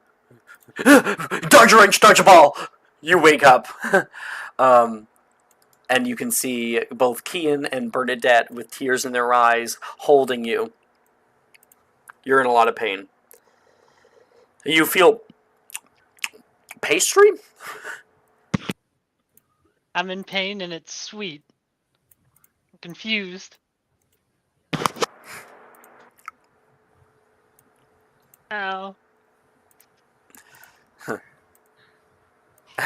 Aster, you have that sword. You can see people are trying to deal with the fire, but with your vantage point, Hogsmeade is down this way. Down this way. And the flames are starting to rise over toward the village. He's going to race towards the outer edge and start augmenting, kind of Okay. he's going to start aqua carpet bombing the flames. Okay, what I want is a spellcasting ability check to see how effective your water actually is.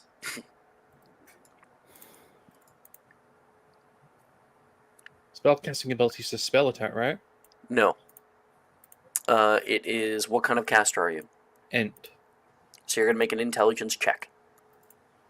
Because spellcasting, your spellcasting ability is intelligence. You do not add proficiency. One moment, I need to see if I have an inspiration. Because, no. That shit is not... Yep, I've got an inspo. I'm spending it. Because that shit was bad. 20. That's much better. With your help, including the other villagers, you are able to stop or kind of make a hard line from the flames. The flames wreathe off to the west and start kind of burning down parts of the forest. But Honeydukes, which is directly behind you, is safe. Otherwise, it would have burned down. Whew. All right. And I think as that crazy end of the night comes, that is where we'll take our break.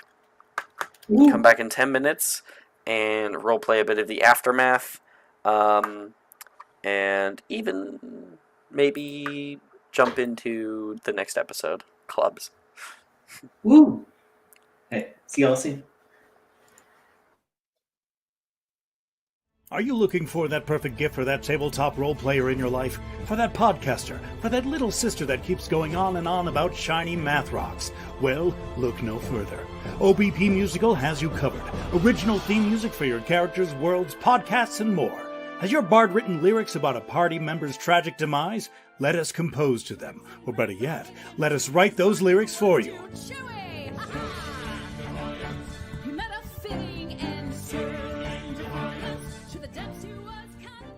But the goodness, no, greatness, doesn't stop there. How would you like a cast member of Les Miserables, Disney, or Come From Away to sing your pieces? Oh, you bet you would. Fully orchestrated cinematic pieces. Pieces like this. Who'd rise to meet the call, who'd fiercely face the danger, be a hero to them all. For the hordes of people We have 8 vocalists, 7 composers, 2 lyricists, and an admin team ready to take your request. For as low as $60, you can get your own musical theme. OBP Musical, making fantasy a reality.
I just totally killing some asshole. He deserves it. For one small payment of $19.99, you can totally kill an asshole today too. Call now and we'll add in a free stabbing. Really make sure to kick them while they're down.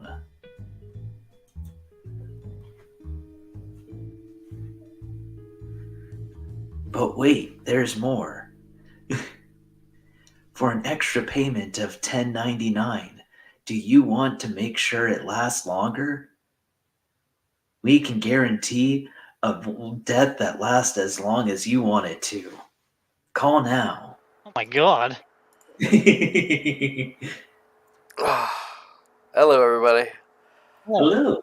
Oh, yes. That is true. I just saw something. Wait, where'd it go? Rachel's comment? Rachel's comment. Yeah. Yeah. Congratulations, Bernadette. You can now see Thestrals. Everybody but Patches can now, actually. But I died. Jordan had to go. He was getting some pretty bad cramps. So. Yeah, no, it's kind of funny because my first thought was like, totally not canon at all. But my first thought was just like, it's like, oh, Bernadette could already see Thestrals because of that one time that goblin fell into the chocolate mixer at the factory. This fuck, Augustus Gloop.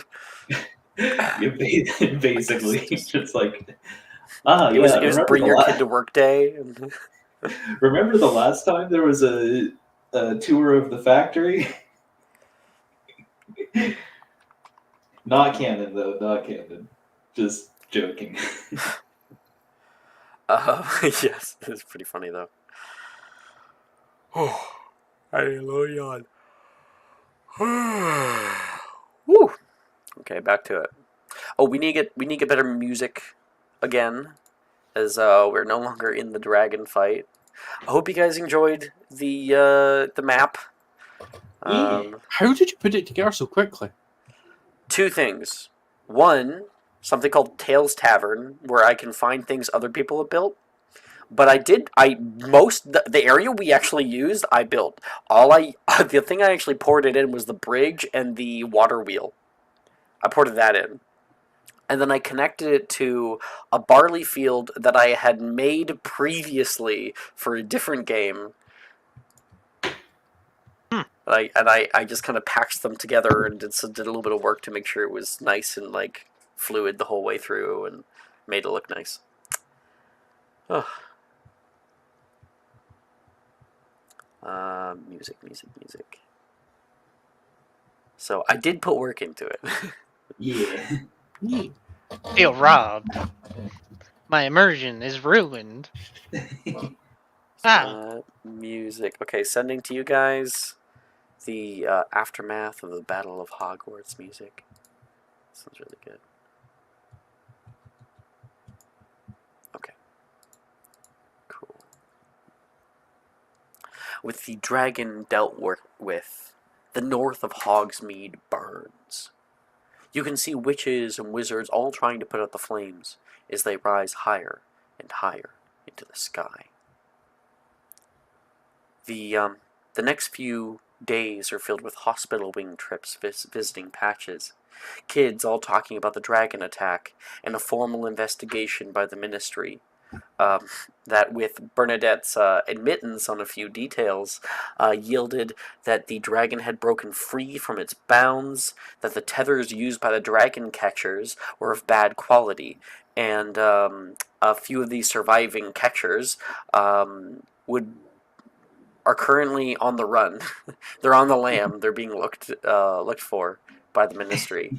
And the one catcher who died, Hectorus Fig, had already had multiple infractions of poaching.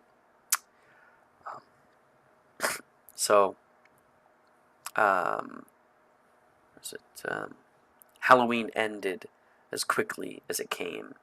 Our scene focuses on you guys, beat up, bullied.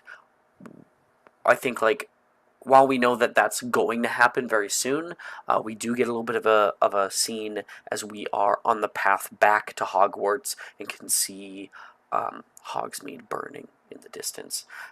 Aster Patches has his arm over you, and Kian on the other side, and he's being kind of carted over toward Hogwarts. Well, this is Halloween to remember.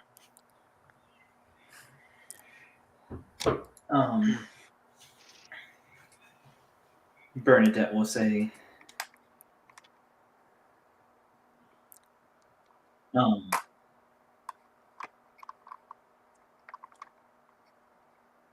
eh, eh,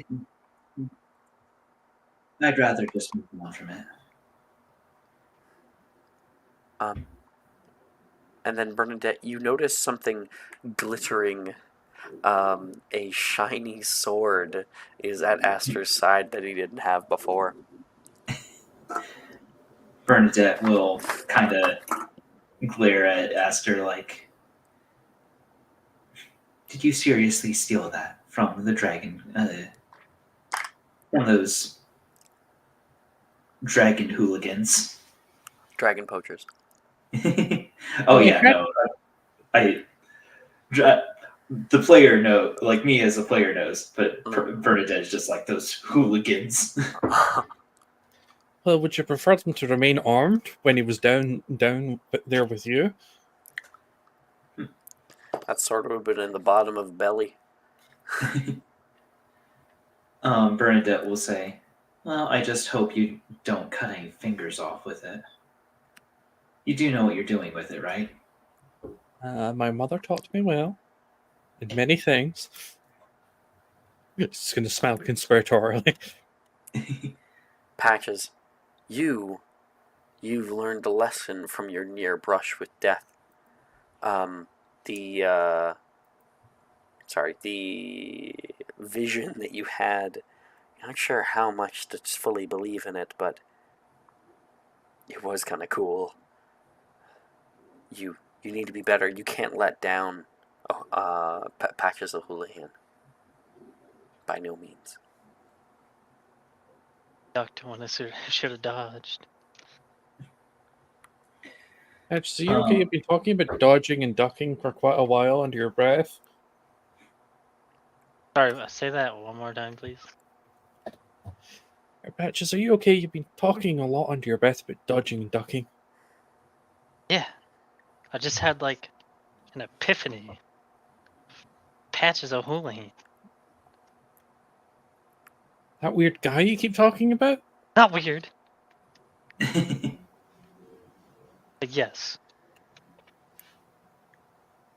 Just appeared and just started throwing wrenches at me. They hurt in there too. Maybe you should speak to Madame Trelawney about that sort of vision. I'm sure Yes. she'll have a field day analyzing it. Yes, one kook talking to another kook. Bernadette will say, well, I'm just glad you're all right. Gave us kind of a scare back there. Yeah, that's a lot of. I don't know why. I just wanted the dragon on the ground. Patches, I need to point something out. Why didn't you tell me you were going to yeet yourself off the broom? Oh, it was a split-second decision. I don't know. I mean, it did bring the dragon down to the ground. It was pretty fucking epic. It might have brought the dragon down, but what happened? Did your single neuron just go jump? Yeah. Don't let impulsive thoughts win. Bernadette will say, may have been impulsive, but it got the dragon down on the ground, made the dragon much less of a threat than it could have been. Basically, Slytherins know how to handle problems. But wonder not dead. Wonder how our Sorry, what? parents handle this. The news of this. Wonder how what will handle? I wonder how I wonder how our parents will handle the news of this incident. No, mine aren't Oh. gonna be too amused with it.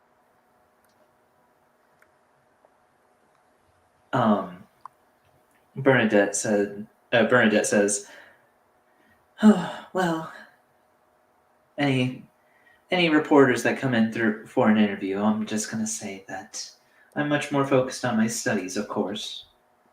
Doesn't do well to brag when you look good like this. Let everyone else say the nice things about you."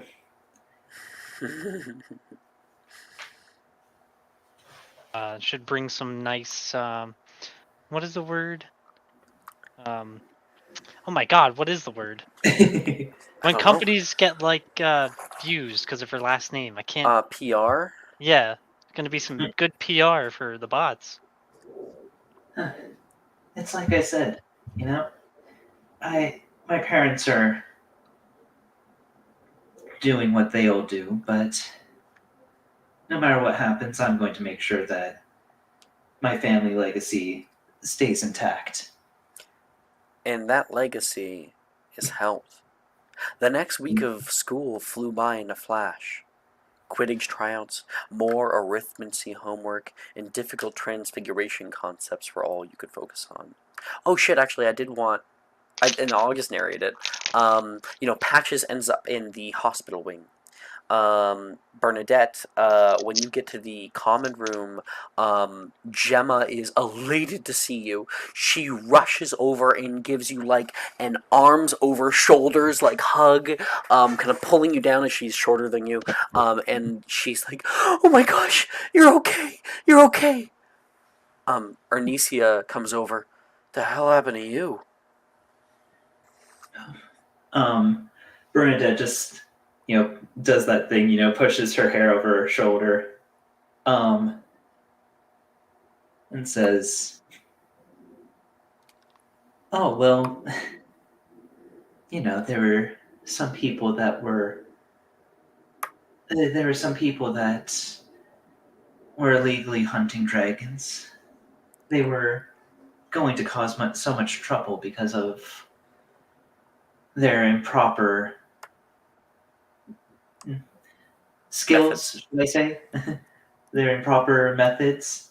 And Bernadette is just very much just like, so I handled it. I had some help, but, Patches just hasn't come back yet, Ernesia says. Have you seen him? yes, he was probably the most help of us all. He brought an entire dragon down with him. He's in the hospital wing right now, but last I talked to him, he was in good health. Holy They just fuck. want to look him over. Are you serious? Bernadette will say, "Well, of course. You don't bring a dragon down single-handedly and walk away with just a few scrapes." How hurt is he? Bernadette will say, "Well, he's not dying or anything, but he probably will have a heroic scar to show off." I'm gonna make sure he's okay. It's good to see that you're all right, Bernadette. She's gonna go for the door and kind of grab her jacket, head out to the hospital late at night here. And Gemma is like, I thought when I saw the flames, I thought maybe you would. I'm glad you're okay. Bernadette's gonna just put like a finger to her lips, just like, I fucking snorted. like Bernadette, like if Bernadette were meaner, if Bernadette were more self-centered, I would like flat out have her put like a finger to her lips, like, shut up. No, but she doesn't say that. She just puts a finger to her lips and say, Gemma blushes. Like, I've survived every single bad day that I've lived through. So, a dragon, well, it wasn't anything I was too worried about.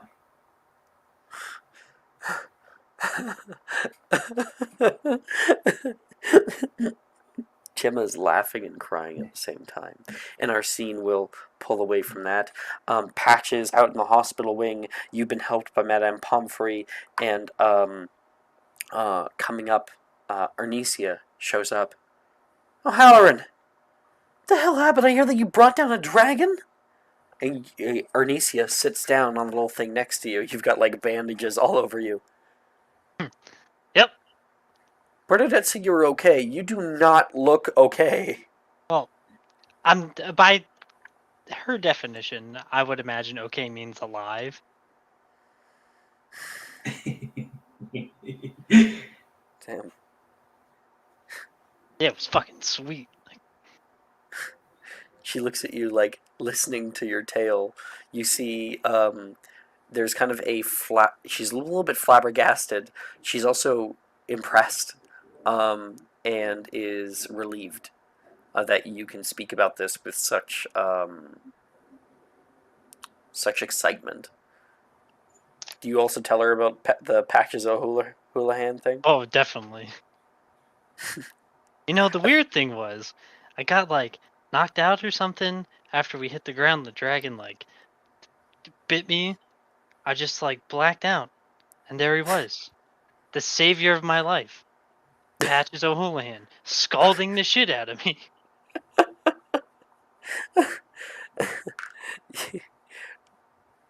Whatever keeps you awake, I guess. She's has found it quite amusing. Well, Oh, I'll let you get to bed. Should probably rest. I just needed to make sure you're okay.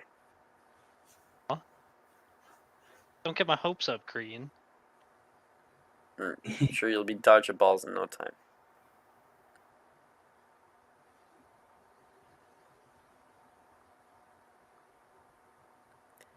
Does it?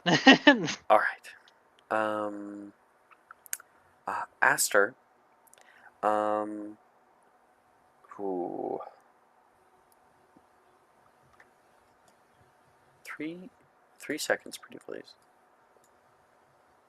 Who did you go to Halloween with? Ren. I don't know if you'd see her right away. Because she's probably head off to her common room. 3 seconds.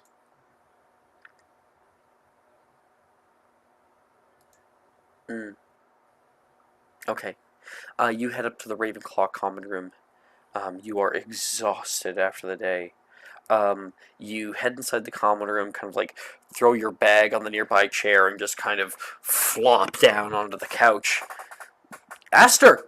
You can hear Reese yell, and Brett and him go running over. Dude! You look like you were in a fire! The fire. There was a Brett dragon. says. Oh, fuck. Wait, what kind? Brett says, coming forward, like sits down next to you. Dude, it matters. Astor is going to weakly lift up his head and slap him, and then put his head back down. Slap Brett. Yeah, just. Oh, sorry. Tact, man. I heard rumors about the Hebrides Sanctuary, but I didn't think it was true. Are you okay? Brett says, getting closer. I'm gonna Patches go get got us some worse. tea. Reese Patches says. had it worse. Patches had it a lot worse. Patches. Oh, the new kid. He jumped off a broom onto a dragon. I'm fairly that certain. is seriously stupid. Brett says. Yep. I don't know how he did it, why he did it. But he brought it down, so credit goes to him.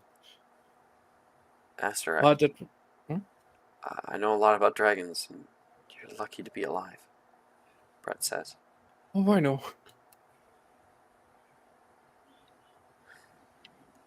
I think My day went a little bit unexpected.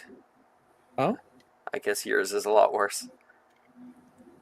good unexpected or bad unexpected? I don't know. It was just kind of a weird night. Insight check. Sure.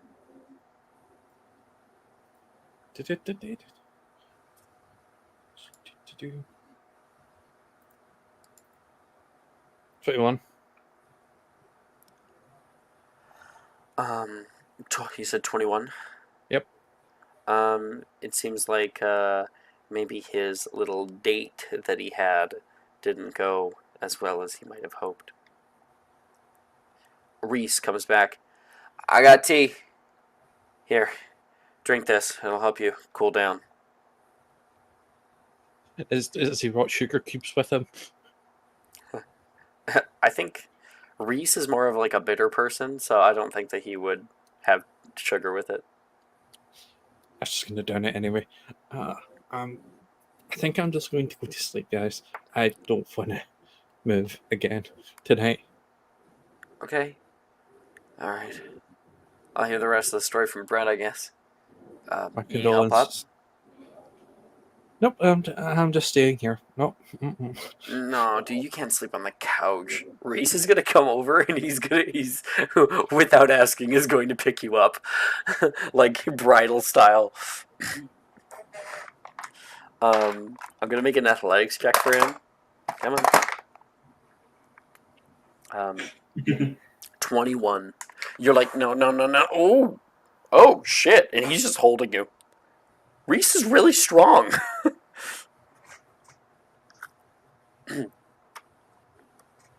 Oh, this is so undignified. But why are you so strong?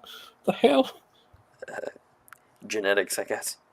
And he will take you upstairs and drop you down in your bed.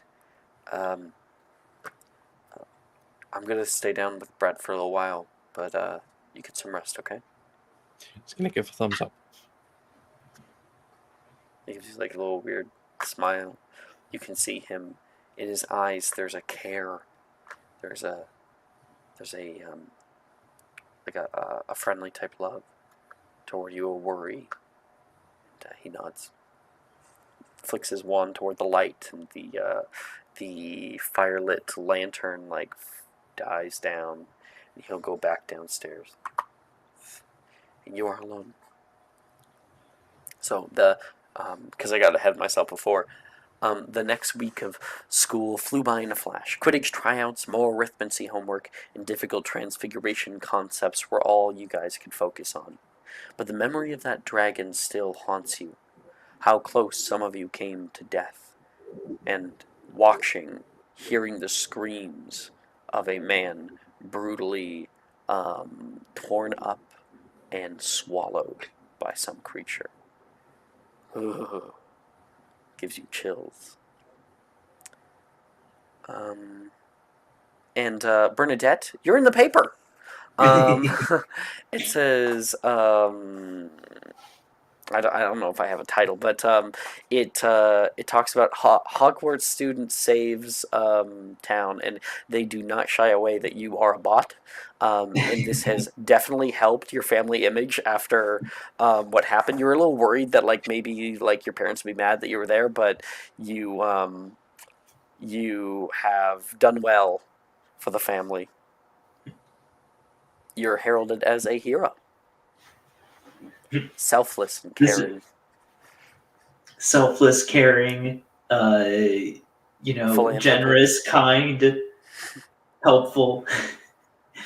These are all words that people would use to describe Bernadette. Bernadette wouldn't use those words herself. They're just words that Bernadette would point out that people use to describe her. Bernadette currently is at the breakfast table reading the Daily Prophet, where she can see her own little thing. You have multiple copies to give out to people. You're a little celebrity. Everybody knows now. You can hear people whispering and talking about Halloween night, and you seem pretty happy with yourself.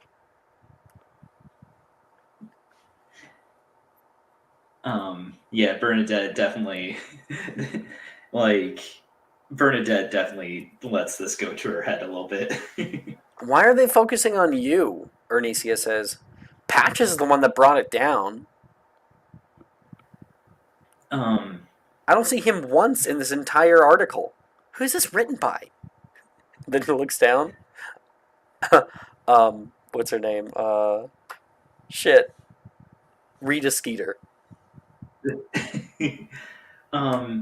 Bernadette will be like, well, no, they mention the others. Look, Bernadette bought and others Hogwarts students. That includes Patches.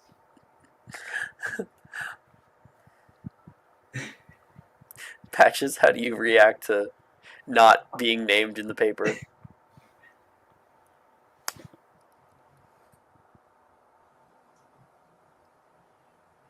Ted, are you here? You might be muted, Ted. Yeah, I was. The curse. Okay. It happens. Nah, it doesn't matter to me at all. Come on, you deserve recognition, Ernisia says. Yeah, but I brought it down, but it brought me down. You know what I mean? Bernadette is the one that actually did the useful thing. She stopped the fire from spreading. She was first on the scene. Oh, you were there? No, but I've Or- read the paper. Oh, amazing. And I've heard the whole story from Bernadette. Heard how you were crumpled up on the ground. Gemma, Ernisia says. What? Like Patches, you still have like your arm and like a sling. See, Gemma, this is the difference, right? I'd rather me be hurt than everyone else. Why? Because otherwise, Annie or Bernadette wouldn't be here, Aster wouldn't be here, Kian wouldn't be here. Oh, okay. Bernadette will she leans over to Patches, bumps him with her shoulder, yeah, Patches' contribution to that night was invaluable. I mean, it's like I always say, Slytherin is one of the best houses for a reason. Why, if it weren't for Patches and I, who knows what that dragon would have done? Thank Probably you, would have burnt down Bernadette. the whole village. Bernadette will offer another Twinkie to Patches, I don't know what they've got for you in terms of, patching up in terms of recovery and everything, but so I still think sweets are the best medicine. Want one? Sure. Is this what you gave me? Is this the sweet thing that I had? Saved your life. My parents are gonna lose their shit. Cause it's sugar. Your parents don't let you have sugar. Bernadette will say, "Well, I mean, heroes get to have a little reward every now and then, right?" Oh, heroes were supposed to be selfless and not accepting gifts and all that. Just still living by the rules they were set with. Bernadette, from beside you, you can feel Gemma's thigh press against yours. Her foot I feel like touches your shin, I feel like Bernadette It's like a hug. doesn't pull away, but she also doesn't really react too much to it. I think Gemma look over toward you and kind of again blush and then look down and just keep eating her meal. Bernadette's gonna react to what Patches was saying about heroes and say, "It's like, oh, of course, a hero doesn't ask for a reward, but Who's to say that a hero can't accept one? And I can't argue with that. Over at the Ravenclaw table right now, Aster, you're just mindlessly eating your food when a large bang comes over at your table. Rin is currently looming over the table, and she has pressed down, slapping down a newspaper on the table. Aster, you were there. Yep. Oh, I thought you were. You're not mentioned in the article, but look. She points down toward the picture that like the article has, like someone like got a picture, and you can see you casting out Augmenti like in the distance on a broom. Is that you? Yes. You didn't even come to see me or anything. I just went straight to bed, friend. And I could was have worried gone down about to you. the Hufflepuff. I could have gotten down to the Puff Commons if I wanted to.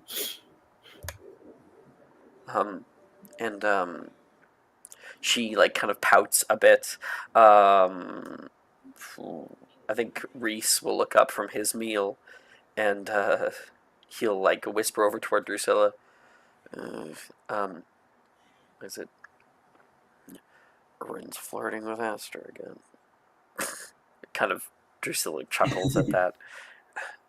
I thought we were better friends. We are, but things happened quickly, and by the time we got back, it was far too late to come and see you. Are you even okay? I can schedule a meeting with Professor Bruce if you need to talk about it. No, I don't want to deal with Professor Bruce. I don't want to talk about it. Everything has to do with Bernadette. Mm-hmm. Sounds like she was pretty heroic out there. I think she was just the first scene. We were all there. Wait, we? Who else? Myself, Patches, Kian, and Bernadette. Oh dear. Well, I'm not happy that you didn't tell me. I'm glad you're okay. I'm sorry I made you worry. She looks down at the little picture. You stopped the flames. Tried my best, but yeah. I mean, it would be terrible if bugs moved over there. Sorry, you're kind of muffled. Can you say it again? It would have been terrible. Well, I certainly tried my best. Still muffled. Hold on. No. Check Move your mic around. Three. Test. Yeah, I don't get this. My Blue Yeti is right in front of me, and it's not picking me up properly. Any better? It's still a little muffled, but go ahead and give it a go. Oh, is it? That's better. Oh yes. That's Immediately. Yep. I accidentally turned on the reduced background noise. Oh, gotcha. Sorry about that. All good. Aster's going to decide to. It would have been bad if the village burned down, and that was in the air, so it worked. You're not even sighted. I'm just tired. I have no idea why you decided to go off and do that. You can hear Janice say, "Hey, Aster's a hero." Reese kind of cuts in to your defense. You should talk to him with more respect, Janice. Good job, Aster. What, do you want me to lick his feet too? I Kiss just his think feet, positively not lick. sick at that. Kiss his feet. Well, I mean, it was your boyfriend that led the charge originally. My boyfriend? I don't have a boyfriend. Kian maybe would show up at this time normally, Yeah. like, hey babe, he comes sits down. Oh hi. Who the fuck are you talking about? Ah, yes, intelligent but not perceptive. All right. You guys can hear echoing above the sound of a class bell, and the food all around you disappears. Some people start to get ready. It is the weekend, so you guys are probably in casual clothes, but there is clubs that are taking place. Ooh.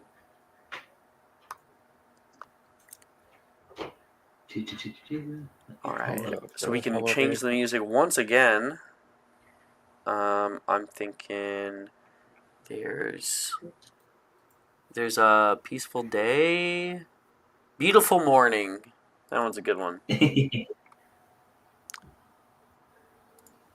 Oh, it looks like Jordan ordered food and it is here. So I'm just gonna post this music link so you guys can get it open, and I'll be right back.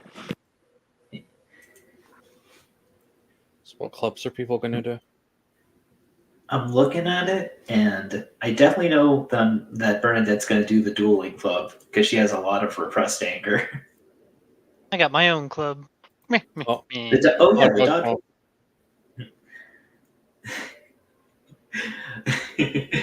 I'm like, it's kind of funny to me because at the start of first year with Bernadette, I was like, oh man, Bernadette, like with who she is, might sign up just for every club because she has to be seen everywhere.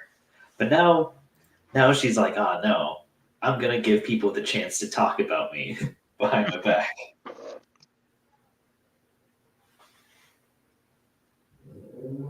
Like it's kind of funny because I'm just looking at the clubs from Bernadette's perspective, and I'm like, fantastic horticulture club. Uh, Herbology sucks. Wizard Chess Club, that's for nerds. Fantastic Beast Club, um, to like you're spending too much time outdoors. Magical Draft Club, also for nerds. Dueling Club, hell yeah. Artisans Guild, also for fucking nerds. Like,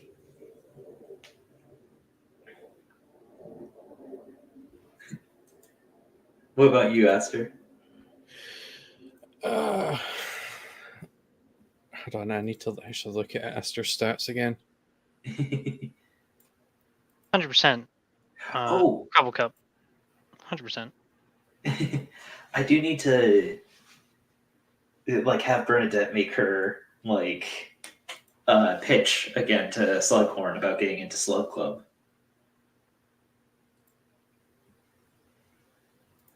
I forgot Slug Club was a thing. I think he'd only. I think he'd do horticulture and fantastic beasts.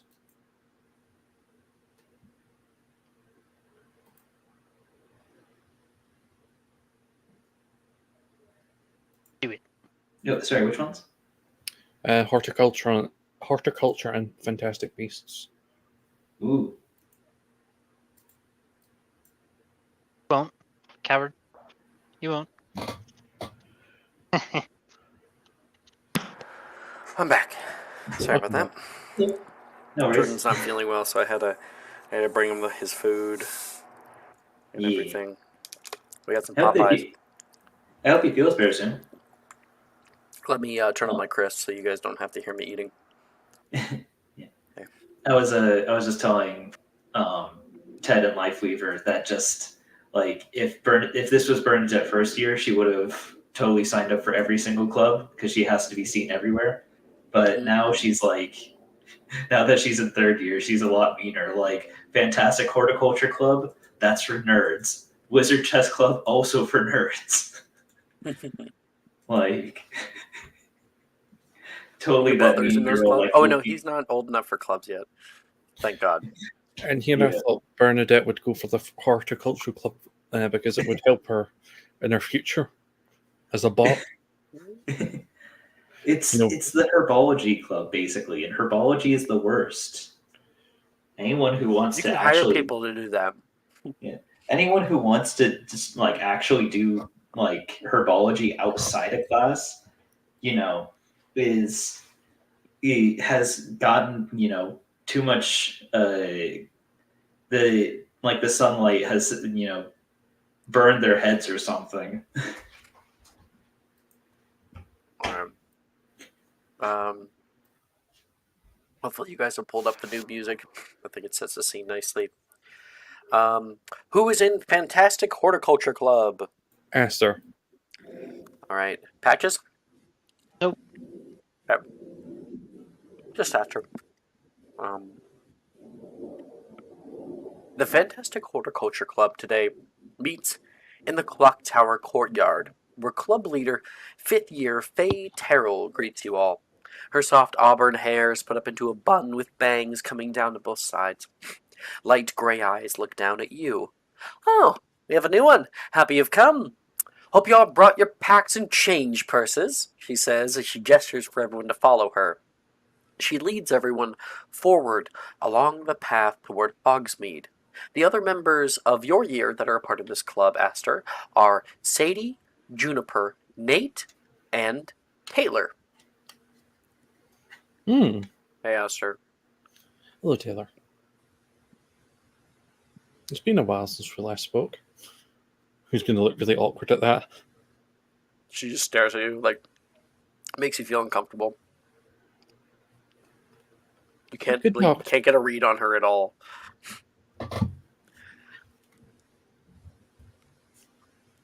Taylor just plotting his demise.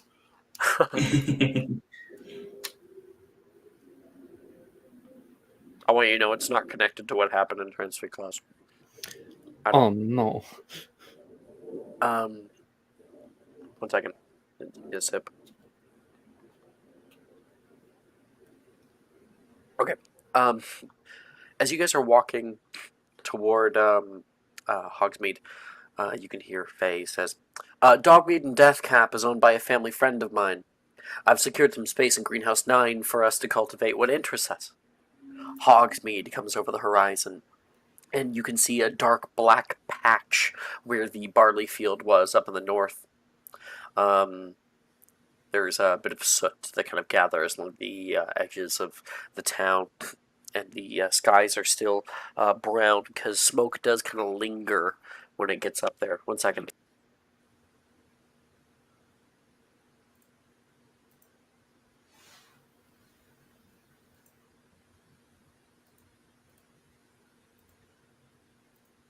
My sinuses have been the worst. At the far side of the village, you guys pass over the ridge and into the stuffy green store. Hey, Ronnie! She calls through the store, as you can hear, like, the jingling of the front doorbells. Ding, ding, ding. Then you can hear someone in the back kind of respond, Faye! I'll be right over. Feel free to look around. Sure thing. All right, guys. Go nuts, she says as people begin to look over their stock of plants, clippings, and seeds. And most things are available except for some legendary shit. But Lifeweaver, here is a list if you want to look at it. You get to purchase some seeds or whatnot to grow what you want. I want to do the stupid thing again. Because we forgot to do it last time on the previous game.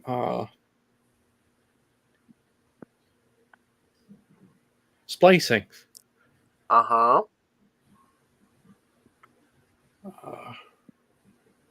What are you splicing?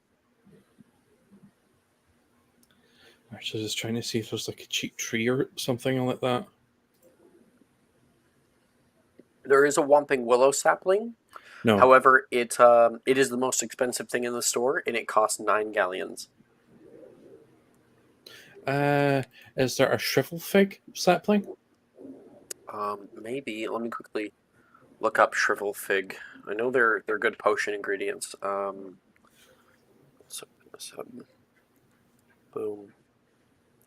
Shrivel fig.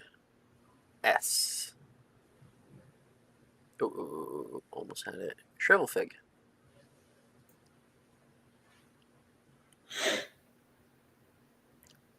Absolutely, there is a shrivel fig sapling. Its roots are aggressive, apparently, allowing the plant to survive in any environment. The leaves Okay. are deciduous, they shed out in autumn, and the leaves themselves have medicinal properties. They make purple flowers that become fruits when pollinated. I'm just desperately trying to find another tree type.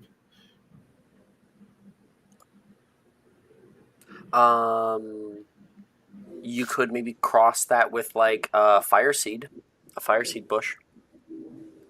Remember, it doesn't have to be a tree.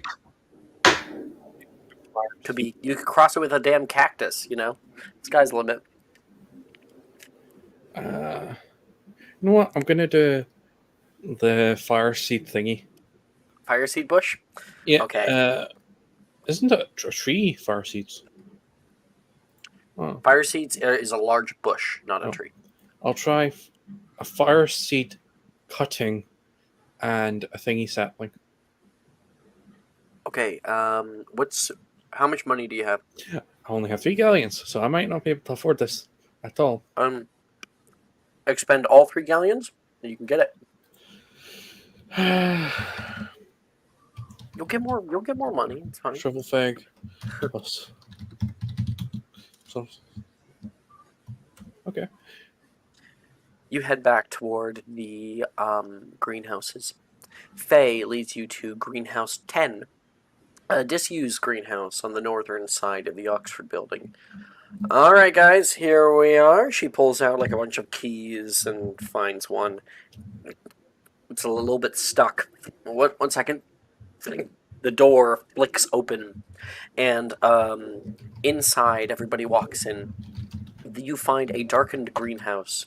Old pots lay discolored and untouched. There is dead plants that once were growing in here, now no more. Bags of fertilizer that were moved in here and have spilled on the ground. And you can see on the far side a huge, thick, tree-like root that, like a vine, that has grown up the side of the greenhouse and then kind of spiders out and has taken over most of the glass above you. Just vines all over. It's even exited out of the greenhouse on the top roof and covered up there a bit, just a little bit. And Juniper looks up and says, "Man, greedy bastard, aren't you?" I'm amazed it's still. It's grown so large. What is it? I take it I should do a herbology roll. If you'd like.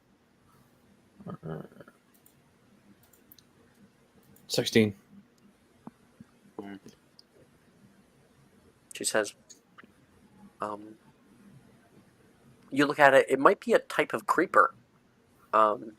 These are magical vines that can grow and become a sort of protective layer on things. Let's hope it doesn't try to strangle our plants. No, please. I don't think it's like that. But it does strangle out the light. Juniper says, "Sorry, buddy." She's going to flick her wand up above the area that she wants to cultivate her plants, and incendio, and burn away like a large hole in the ceiling.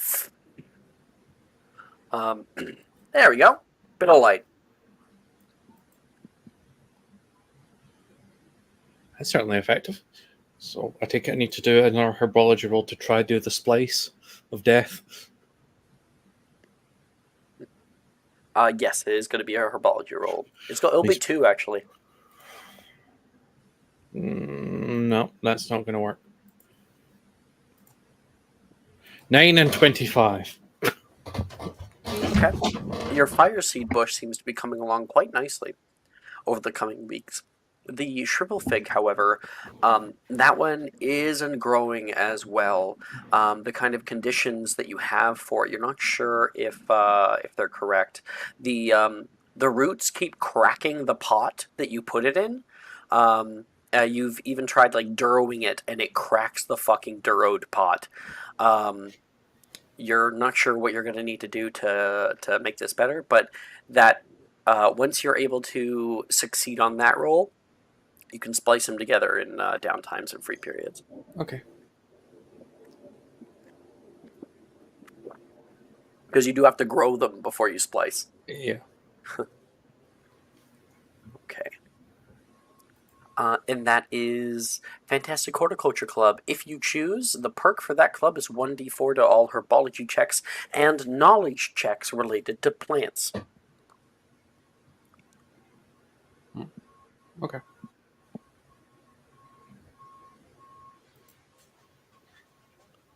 Wow. Next is Wizard Chess Club. I'm guessing Aster is also the only one there. Esther's not going to that. Oh, no one is. Okay. Yeah, that's for nerds. It's for fucking nerds. I'm too busy being pretty and doing important stuff. Bernadette, as you are walking in the hallway, you can hear a slight screech, and an owl flies past and drops a letter toward you. Bernadette will open it, see what's inside. 3 seconds.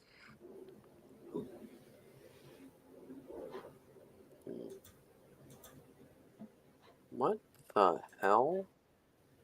Why is that all showing? That's weird. There we go. There we go. No, that's not what I want. That's not what I want either. I think it's in extras. No, it's in art.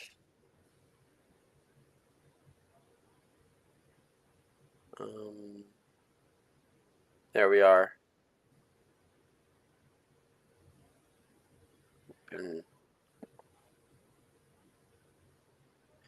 Okay. You open up this, you look down at this kind of dark emerald green letter with a wax seal on it. You can see a seal of a slug. Ooh. Bernadette, I feel like when she gets this letter, she kind of breathes a sigh of relief, because she's like, for a second she was thinking that wasn't going to happen with all the controversies with her family, but she opens it up, like, when she does actually open it up, she's like, well, of course. On the inside, written in gold filigree, you can see, "Your accomplishments have not gone unnoticed," and this literally is being written as you are reading it. "You are cordially invited to the Slug Club for a night of rabble-rousing, strong drink, and good company." It says you can bring a +1, and there is details on the time and date and place that you have to go to. But this, of course, looks like a little snail. Heck yes. Ooh. 1 second. Just there we go. Bernadette will have to think about who her +1 will be. She could always bring Nolan, but maybe she'll bring Patches or Aster.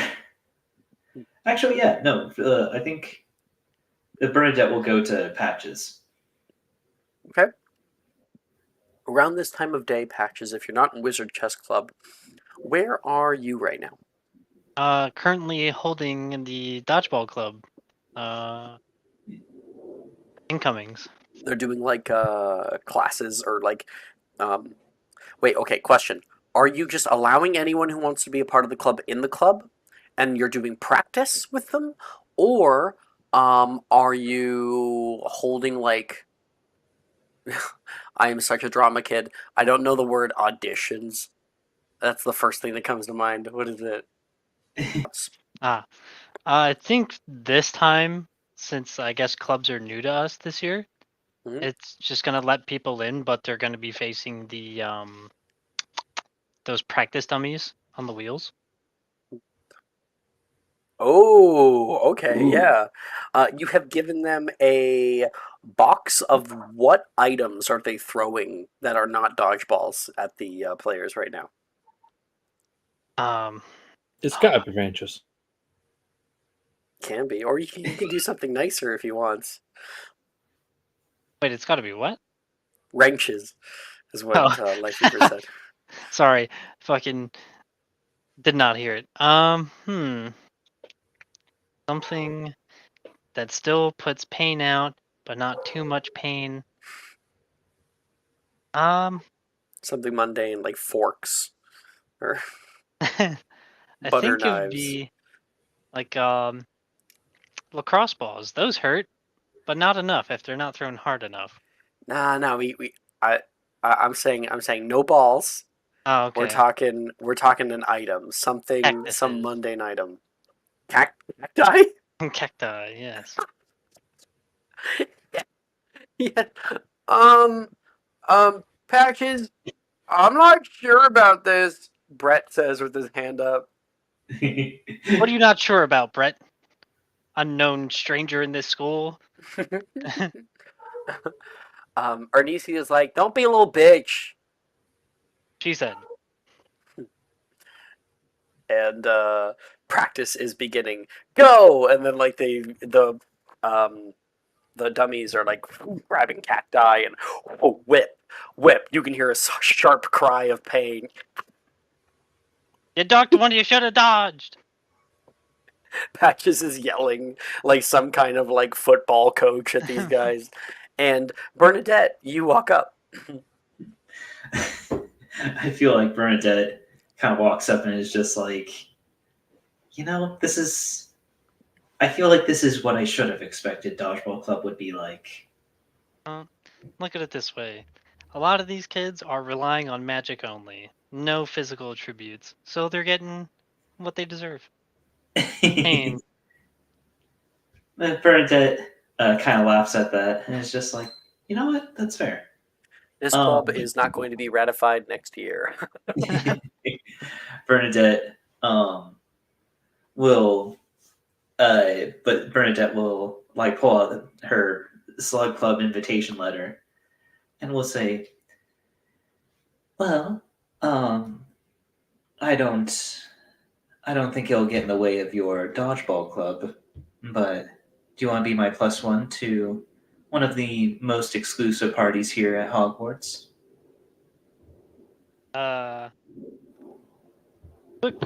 Quick question, Alex. I'm gonna put this in my chat thing. Ted, you're kind of quiet. Am I quiet now? You're still quiet. God. You can just put up Everybody's your. having mic issues. I'll put up your mic volume. Go ahead, talk. Hello? Yep. Okay. Hear me That's now. better. I put up Okay. your mic volume, so. Okay, I'm gonna.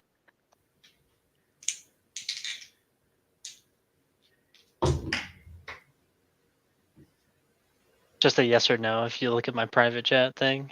Oh, sorry. Let me check.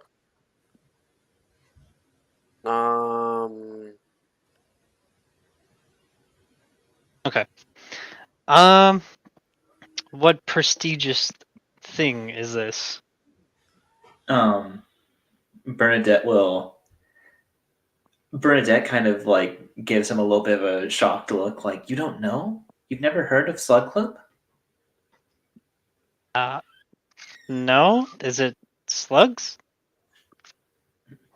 It's Is it? Professor Slug. It's Professor Slughorn's prestigious club. I mean, anyone who's ever been anybody that's gone through Hogwarts has been in Slug Club. Oh. Why? The most recently, Harry Potter was a part of it. I'm sure if your Patches Houlihan, Houlihan? Mhm. yeah, I'm sure if he went to Hogwarts, he would have been a member as well. He didn't. But he went to Wagadow. But anyway, in the background of all this, you can hear like, "Move your ass!" Arnesia is like not that far away, and she's yelling at the newbies. Knows how to handle people. It was great. But I think I think we just assimilated with each other really quickly. I'm still new here, so I would have no idea what that is. But I'm also surprised you asked me. Did Gemma say no, or did you not ask Gemma yet? Bernadette will say, well, I figured who better to show up to a party with than the Dragon Slayer. Coming And over, no, when you say that, Bernicia is like, "Fuck are you guys doing?" oh, Bernadette will say, well, I figured I got an invite to Slug Club, so I figured Patches might enjoy seeing what Professor Slughorn has to offer. Shit, Patches. Man, you move on fast. She says toward Bernadette. She gives Well, Patches like a pat on the back. You should go.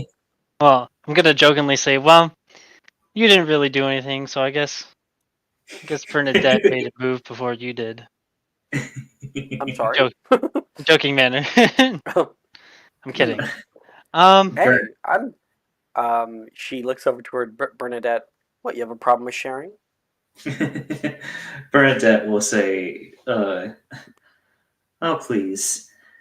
This isn't a date. I just figured, no offense, Patches, but I figured you probably didn't get an invite. I definitely did not. So I mean, Bernadette.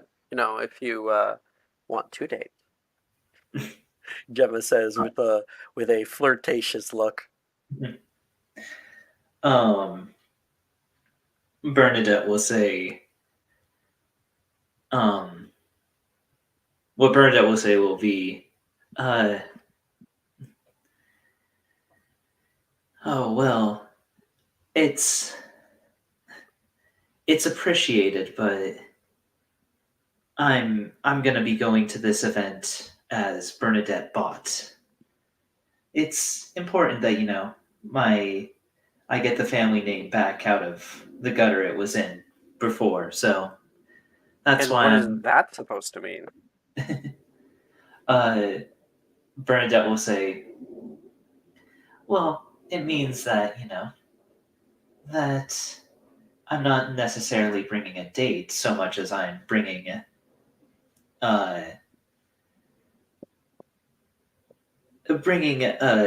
prestigious name that hasn't been exactly recognized yet. Oh my gosh, you purebloods in your name. You're just as worse as Gemma. She says, walking back to the practice. It's not vain, it's just knowing your worth. some bad blood between you two. What Bernadette's just gonna look confused at Patches, like, what do you mean? Ernisi is one of my best friends. Oh, And no, she rejected Bernadette. Patches, you want to make an insight check? Absolutely. I feel like Bernadette, in her head at least, very much believes that Ernisi is one of her best friends. Mm-hmm. Oh, 20. 20? Ooh. So Ernesia walked away.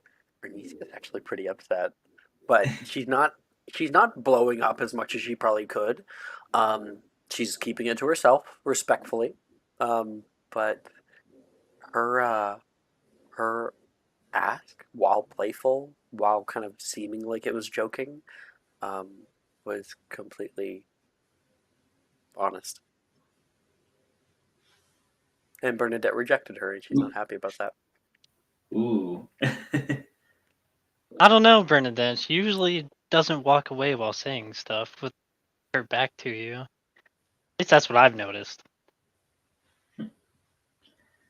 Bernadette will sort of cross her arms and say, well, I mean, what do you mean? I mean, anytime she's been upset with me, she's always said something without walking away from me and saying it. That's all I'm saying. Bernadette's I kind of laugh like, "What? When she walks away from you, what? You saying that Ernesia's got like a thing for me or something?" I don't know. She could. I can't read minds. Bernadette, do you want to make an insight check, thinking back on your interactions with Bernicia?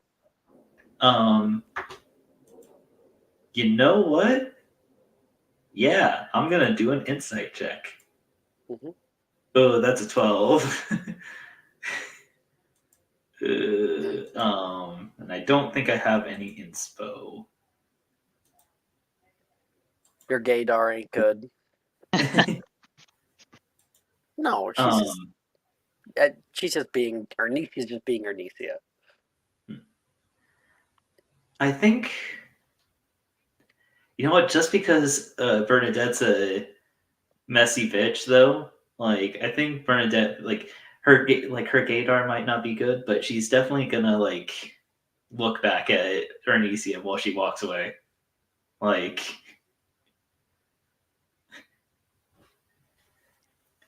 Bernadette is gay, and she is not. She's like she made out with Gemma once. She didn't necessarily commit herself to anything. Mm-hmm. So Bernadette is being messy. But anyway, back to the Slug Club thing. I don't see why not. I mean, I'm gonna have time, so why not? Good. Where's something respectable then? Oh, this is a formal event. Okay. All right. Well, of course. It's Slug Club. I You'll still know don't know what that means. I don't think have I had Potions Club yet or No. Potions class? Yeah. Oh, potions class? I think you have. Yeah, you have. Oh, okay. You got an A. All right. So Professor Slughorn has a club, right? Formal wear. Yeah, I think I'm pretty sure I have something. Yeah. Patch, is you gonna be flirting all club, or are you actually gonna get back to it? Oh, I was trying to flirt with you, but you walked away. Fuck off. Yeah. You know, it's kind of like Arnesia, of course, is I think a messy person, and she's in her feelings right now. She'll probably be fine tomorrow morning. Well, thanks for that. I'm gonna have to deal with that for the next 6 hours.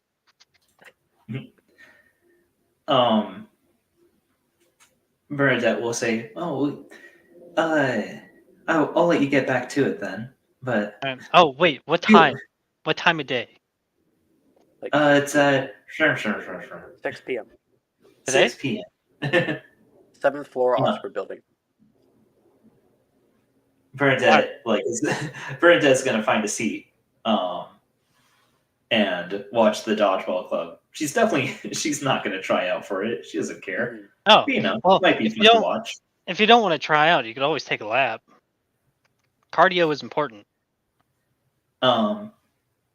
Bernadette Bernadette is just gonna watch the others and be like, no, I'm fine here. Fair enough. Just know this area One of the leg over dodgeball the thing. other. This area of the dodgeball thing is not protected by any spells, so if you see a cacti coming at you, you're going to get hit.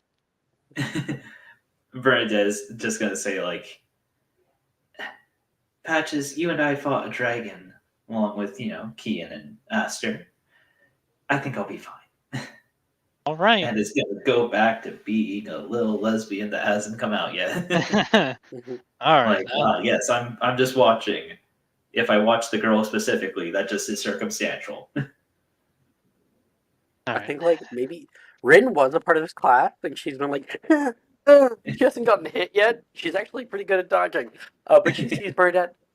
Hey, Bernie! Oh shit.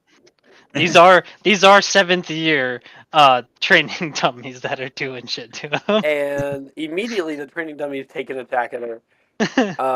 Okay, she's gonna dodge or attempt to at disadvantage. She's looking at Ooh, hey Bernie! A small cactus has embedded itself in her arm.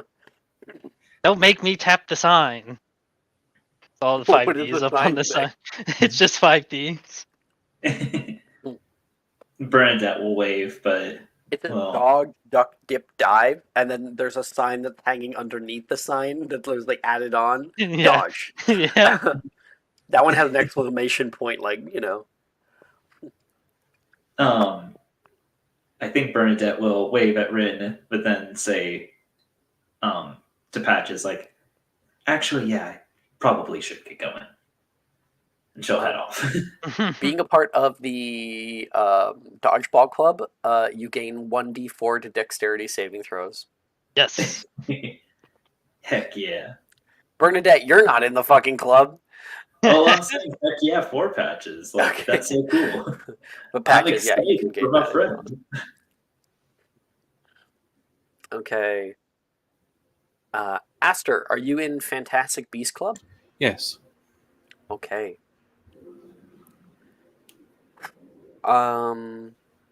Later on in the day, you are passing down the way. You actually do have to go through the clock tower courtyard, which is probably where Patches and the other ones gather. So you have to pass by Dodgeball Club, and you can see Bernadette and Patches. Bernadette watching the Dodgeball Club. Patches and Arnesia. Arnesia's being a little bit extra cruel to the newcomers. So you're passing this. You're meeting down by the where the ground slopes down toward the lake, past the groundskeeper's hut. So Okay. you have to pass the wooden bridge on the way. Do you stop to talk to Patches or Bernadette on the way, or He's anyone just else? going to wave to Rin. Oh, ow, ow, ow, ow! She's like on the side. Oh, hey, Aster. Gets another one thrown at her. She will dodge out of the way of that one. Oh, Patches, I did it! Good job, Rin. I'll do it again. I think if you say good job, Rin, to her, Arnesia herself, the gloved hand is gonna grab a cactus and Oh, throw it at Rin. Okay, she didn't roll very well, so he just like, woo! There we go. You can hear Arnesia yelling out. There was a second dodge. And everybody in that club obviously learns a very good lesson. Because they're cactuses, they have so much more like incentive to actually dodge. And Patches, you're like, that's the kind of dedication I want to see on the field. If we're gonna beat a Wagatow in the tournament, we gotta get better than this. They get boulders thrown at them. That's what I had to deal with. They had like a half giant, just like, all right, throw it. Scary shit.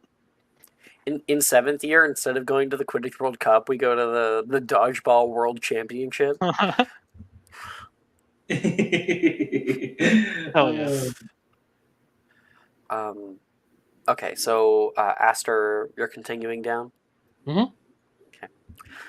So Fantastic Beast Club required a swimsuit today. You have that on underneath of your clothes. As they met down past the groundskeeper's hut, where the ground slopes down toward the lake. Down here, old willows droop down and kiss the face of the lake.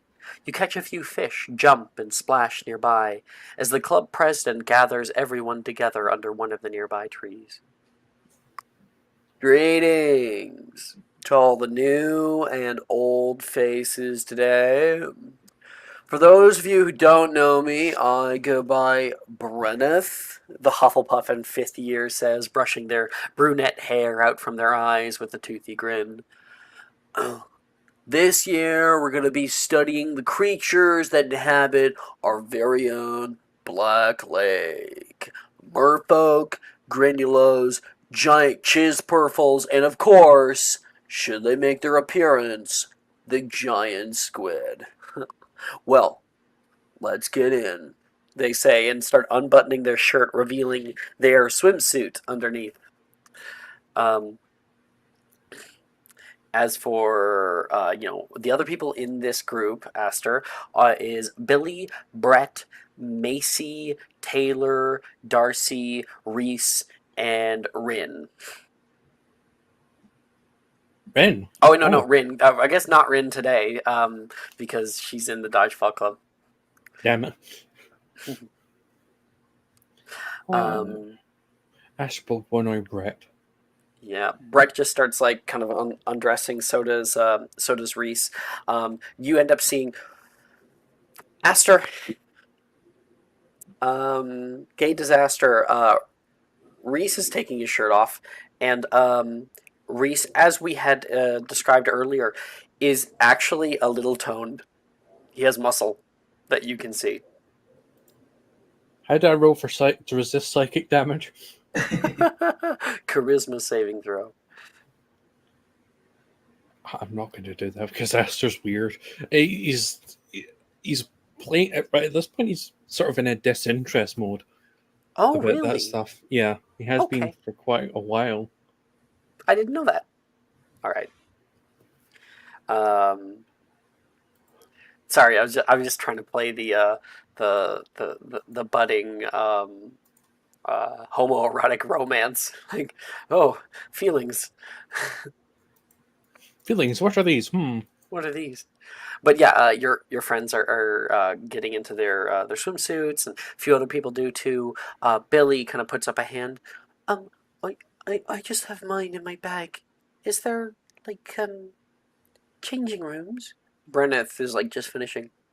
Oh, well, you can feel free to go back into the castle, or there's a willow tree over there. Oh, maybe just the willow tree then. Billy's gonna go over there and go get changed. Very nervous. Macy is in like a bright yellow bikini, and she's like, "What?" It goes for a cannonball that immediately splashes very cold water upon you, Reese and Brett. Oh, it's cold. Coward. Aster's That was going to jump Brett. in. Reese is like, it's not that cold. He'll rush after you and say, Macy, I'm gonna get you for that. And you can hear her giggling. Reese goes rushing out after her. Darcy is in kind of like this one piece with like swim trunks, and she looks a little bit nervous, but she kind of wades into the water. Hey, give me a chance. She's gonna come over and try playing there. Aster, I'll just say before you had jumped in, you look to the left, double taked. You can see Taylor's clothes just laying on the ground. No Taylor. What? She must have already gone in and just. And you can hear, "Come on!" They yell, and you go after Brett down in there. You're now in the lake, swimming around. Roll me a D100.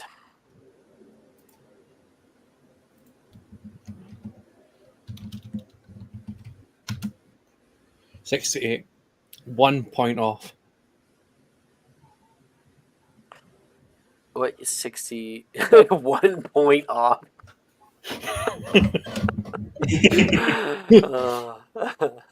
Life Weaver, I've really loved playing these games with you because I see you coming out of your shell more and more, and you make these jokes, and I love them every time. I still regret them and get psychic whiplash though, but oh well. I love it. Okay, so we got 68. Okay. So you go down. You can hear the kind of water battle that's happening above you, splashing and whatnot, and you are holding your breath and going diving. There is schools of bioluminescent fish. They're going past you. There is large stalks of seaweed that turn into a kind of like kelp-like forest down here. The Black Lake itself, while difficult to see when you look down, is alive with life. Got a little burp. Sorry about that. And you look down into the abyss below you, and there's a reason why they call it the Black Lake. This is a there's a few of them in Scotland that are like this. This is a it's confusing. It is a Scottish loch, but Yes, it I is know. not connected to the ocean directly. It was millions of years ago. This is a freshwater loch. As there's a few lochs in Scotland that are actually like this. Like they kind of got closed off from the coast with moving tides, and sorry. As you're probably well aware, Lifeweaver, the Scottish lochs, they get deep very, very quickly, right? Yup. It's just black below you. I think Loch They're Morar is the deepest at like 310 meters. what is it called? Morar.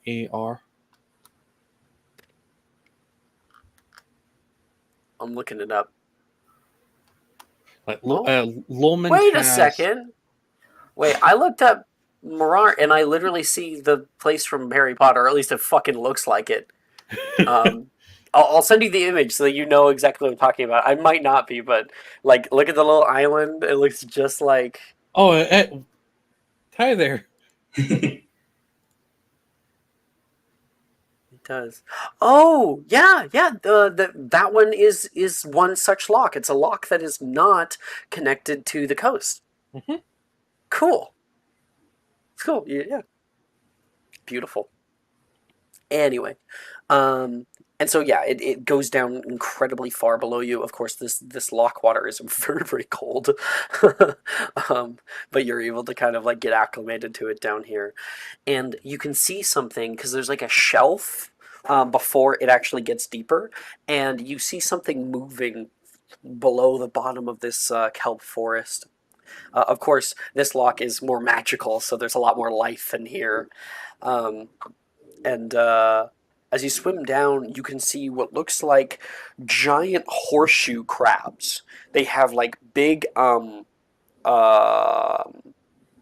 horseshoe-shaped shells that have kind of like horns that come up on either sides. And unlike horseshoe crabs, and more like real crabs, they have two red pincers in front, and you can see one of them snip the bottom of a piece of kelp and begin to like pull it down. There is a long beak that comes forward and begins to snip and grind on the kelp itself. Beautiful creature. You've never seen one before. Even magical creatures try to return to crab. Crabification? Absolutely. I do love that. It is a very favorite science fact of mine. Everything's slowly becoming a crab. There's a proper name, not like, I know crabification is like kind of the layman's term, but Wait, I just realized something really terrible. Wouldn't crab be peak male Carcinization. performance? huh? Wouldn't crab be peak male performance? Oh, I love that. Sorry, ladies, but this is what the peak male body looks like. And what crabification is, it's carcinization. Yeah, carcinization, which is the phenomenon. It's convergent evolution where crustaceans that are not really related to one another at all become very crab-like and start looking like each other, just because it's a very useful form to have. Return to crab. Return to crab. Do you want to make me a magical creatures check to Yes, learn what yes. these things are?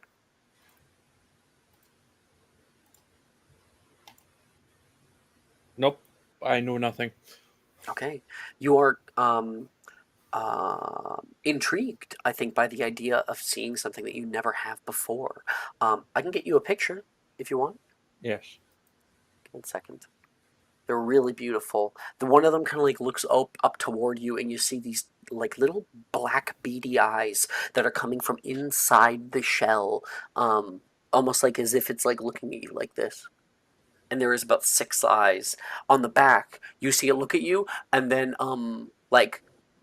snip off the kelp. It starts to float away, and from the back end of it, 4 flippers come out and begin to flap, and it runs away from you.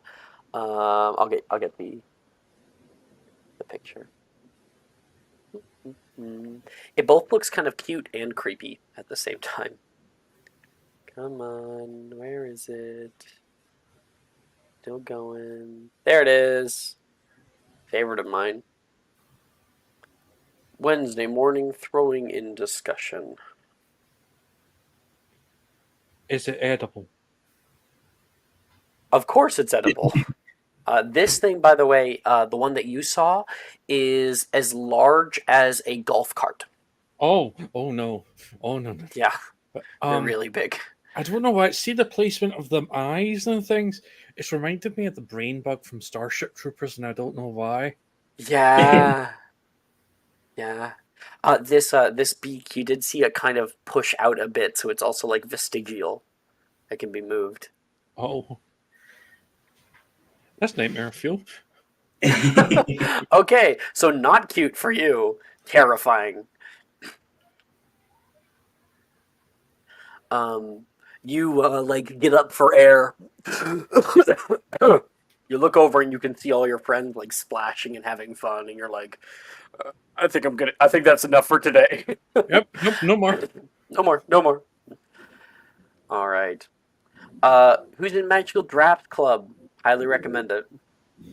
Bernadette will take it. Okay. Patches? What is the drafts? I forgot. Potions. Sure. Potions, yeah, I'll go as well. All right. Later on in the day, you guys all meet up. You can see Drusilla and Taylor, who are out in the it's in a 4-way intersection in the dungeon by the potion storeroom. I think it was this one. Drusilla says, pointing toward a door. Oh, hey guys. Oh, hey there, Bernadette. Taylor. Patches. Do you say anything back, Patches? I said Taylor. Nice to see you. There's a long silence. She looks over toward Aster, staring at him for a while. Aster. Taylor? Drusilla's looking like a little... Hello, everyone. Thanks for the introduction, Taylor. Gives her a pat on the shoulder. You're welcome. And she goes, I think we're right in here. Magical Drafts Club meets in the locked room across from the potion storeroom. As Drusilla walks in with you guys, you see 4 to 5 other students sitting around on a circular table in the small dark room. Carpets are rolled up and stored in one corner. The room is illuminated by a Lumos Maxima that hovers as a globe in the ceiling. Oh, looks like we have new members! One of the students comes over to the door. I'm President Quintelius. The Ravenclaw boy puts a hand out toward Aster. With a It's gonna smile. shake it. More like President Dumbtellius. One of the Slytherin girls says next to him, and Quinn rolls his eyes, releases Aster's hand, and turns around. You please don't embarrass me in front of the newbies. He says back to them. And this Magical Drafts Club is for researching one common potion of your choice. Oh, so you can't brew your own? Huh? I thought you were also able to brew potions in this class. No, you're not brewing potions, but it's highly useful nonetheless. Because it can make recipes available to you. So allow me to read off a few. So you can pick a common potion of your choice. If you want to, I'll send a little link to the exact. I think it's like one page below if I send that, that will bring you right to potions. There's a full-on potions list sorted by rarity. You obviously don't want to research something you already have available to you, but I'll read off a few that might be useful. So there is Babbling Beverage, Baneberry Poison. Actually, I think we already have Baneberry Poison. There is Cupid Crystals, Dr. Ubley's Oblivious Unction, Fungaface Potion, Garroting Gas, which you get later, but it's very useful. Heartbreak Teardrop, which is like the opposite of Cupid Crystals. Hiccuping Solution, Moonseed Poison, which... Fuck. Oculus Potion, Pet Tonic, very useful for if you're going to be keeping pets. Like for macrozoologists and stuff. Regerminating Potion, Stargrass Salve, a proper healing salve, and the Wound Cleaning Potion are some options that you could research. Do I want to commit war crimes or do I want to mess with Bernadette? Mess with Bernadette. I'm all for it. Yeah, and he's like, mess with Bernadette any day. Oh, Like yeah. part of me is like, I love my characters, but if Bernadette gets punched in the face, it's because she probably deserves it. I mean, Asker has been like, just trying anything he can to like get her to finally, be real for once. Some Cupid Crystals could go a long way. Oh, heartbeat teardrops. We're doing this. Oh, way. oh, now you're just being mean. She Shit. punched Aster. He has decided if this doesn't work, it's time for. When diplomacy fails, there's only one alternative: violence. Force must be applied without measure. All right. So you have Heartbreak 19. Teardrops to 0. Nice. You have the recipe now available to you. You are able to make it either in class or out. Bernadette, what about you?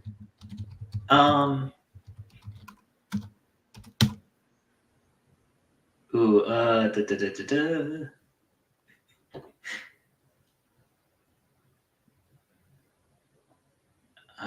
Da, da, da, da. Let's see. I'll go with oh,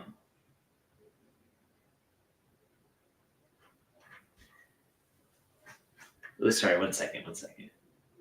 In my opinion, like Cupid crystals and stuff, best used if either somebody does actually like somebody and they've been like, they've been hesitant about like admitting it, or like taking the next step. That can be fun, or just like literally putting it and causing drama into some random person's drink or something, and making them for the rest of the day like fall upon another NPC that they wouldn't normally like be around. That is true. And whoever likes them, they might get kind of like jealous. That's the best way to use, because obviously, Yeah. love potions and anything like that have like bad consent implications. So if we use it in a fun way or a useful way, a lightheartedly, that's a good way to do it. Yeah. Aster is going to be going in the way, following the footsteps of Ito. It's going in the punch. Fuck yeah. The like I'm looking at Cupid crystals or kissing concoction. Kissing concoction is not common. You can only Okay. research common. Okay, then Cupid crystals. Okay. Go ahead and make a potion making check. Potion making. 25. Nice. So that recipe's now available to you. Patches, what about you? If you need me to Anyway. list off some options, No, you I'm let me know. I'm seeing the.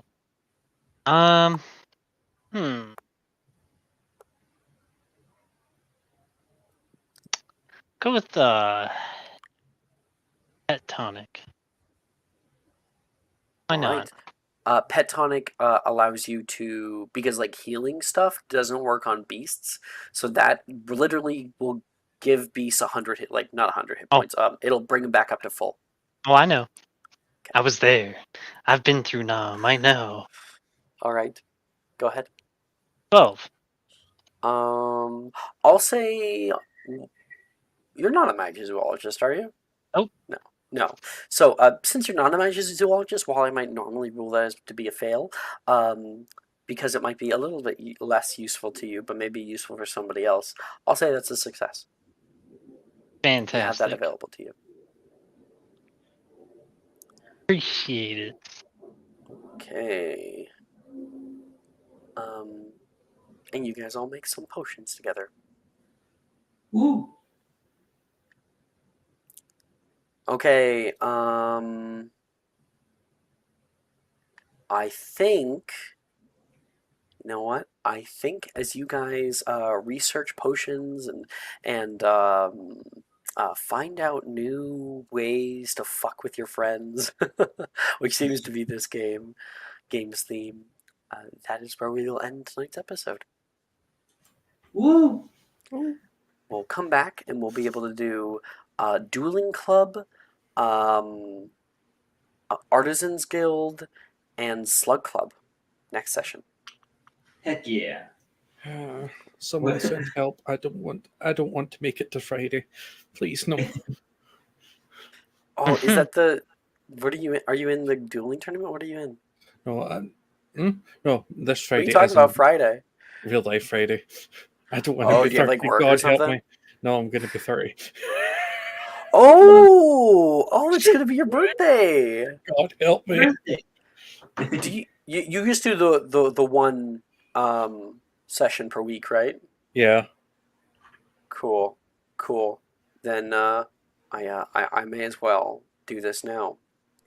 No. Oh, God.